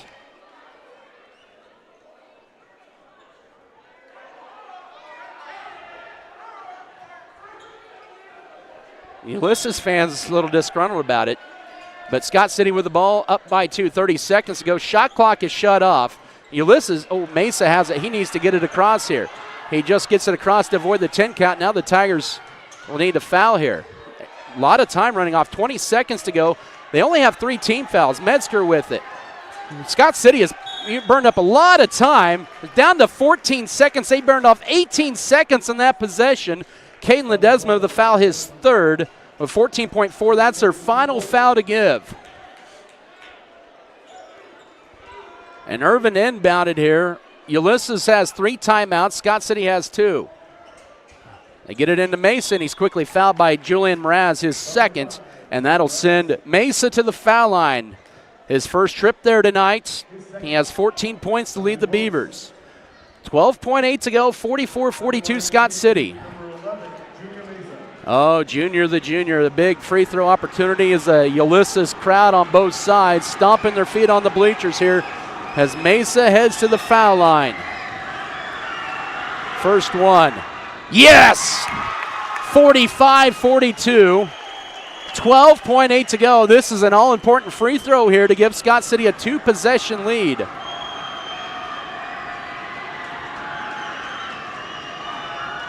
Coach Brian Gentry indicated if Mesa hits this free throw, he wants a timeout. And Mesa sinks them both. 46-42. Timeout Beavers. This is their largest lead of the night here with 12.8 to go. They have erased a 12-point first-half deficit. They were down by 11 after 1, down by 9 at the break, down by 1 going into the fourth quarter, and the Beavers with a 46-42 lead, trying to steal one here in Ulysses with 12.8 to go. Timeout situation, Scott City has 1 timeout left. Ulysses has 3. They have a 30 and 2 full. Scott City has a full timeout left. Here's the thing for Scott City, though. They can help burn some time off as well. They can slow the pace down. They only have 1 foul in the fourth quarter. If you're Scott City, you may think about taking some fouls here. Burn some time off. Make Ulysses really earn it. But you only have really 3 fouls you can commit here in the last 12.8 of this game if you're Scott City. Possession arrow favors Scott City. Or correction, they should favor Ulysses, I believe. But Ulysses has led this one most of the night. Scott City trying to get to 500 on the year and 500 in league play and trying to steal one on the road here. Ulysses to inbound it. They get it into Striker Berglund. They tried to foul, and now they do foul with 9 seconds to go. Or do we get a timeout first? Yep, we got a timeout for Ulysses. It's a full. Let's come back in 30 seconds. Scott City up by 4. Back in 30 seconds, this is Beaver basketball. As your local community foundation, we are dedicated to preserving local wealth so the communities in and around Scott County will forever remain an attractive place to live, work, and raise a family. We respond to the needs of our community through grant making, scholarships, and other special projects. Visit us online at scottcf.org.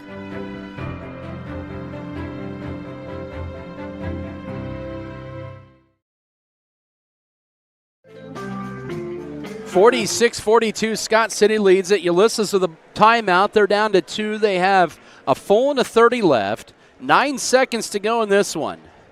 As I mentioned, Scott City only has 1 foul in this fourth quarter. They can burn 3 of those fouls in 9 seconds, but more importantly, you don't want to have it a three-point shooting foul above things. If you get in the backcourt, go ahead and foul. That's okay if they inbound in the backcourt, I should say. Go ahead and foul. That burns a little time off. Slows the rhythm of maybe what Ulysses wants to do. Possession arrow, I believe, favors the Tigers here with 9 seconds to go. They will inbound it here out of the timeout in the front court. In the sideline, striker Berglund, the sophomore, to look in and inbound it. They're trying to find Mraz. They do get it. Oh, he stepped out of bounds. Oh, they call a pushing foul, but 1.2 seconds tips off the clock. Steckline commits the foul, his third, just the second of the period of the for Scott City with 7.8 to go. Third foul on Steckline, just the second in the fourth quarter, 7.8 to go. That wasn't a bad foul right there. But, boy, that was very close to being a turnover. Inbound into Mraz with 5 seconds, and he'll be fouled with Metzger. That's a good foul with 5.3. A couple of more seconds tick off the clock, and Metzger's third.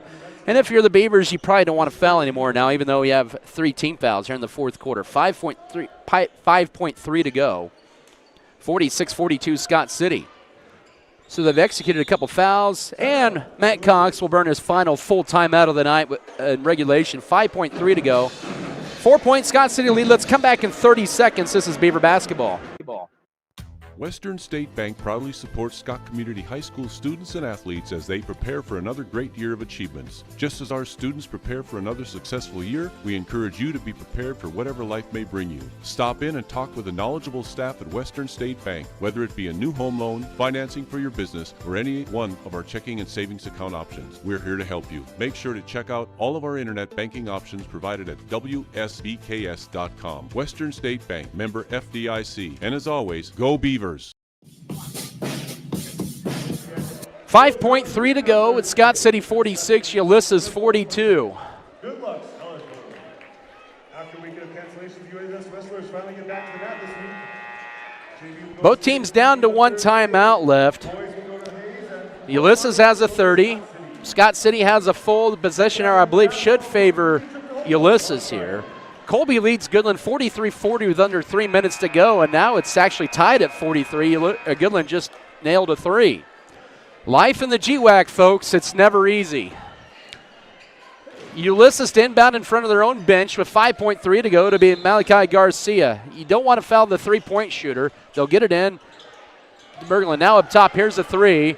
It's going to be no good. Rebound underneath. It doesn't matter. Scott City survives. They steal one on the road here. 46-42 over the Ulysses Tigers. What a game tonight for Scott City. They won it tonight with defense, as they now are 4-4 on the air, 2-2 in league play. Ulysses falls south of 500. They're 4-5 on the air and 1-3 in conference play. Post-game coverage will begin after this 3-minute break. This is Beaver basketball.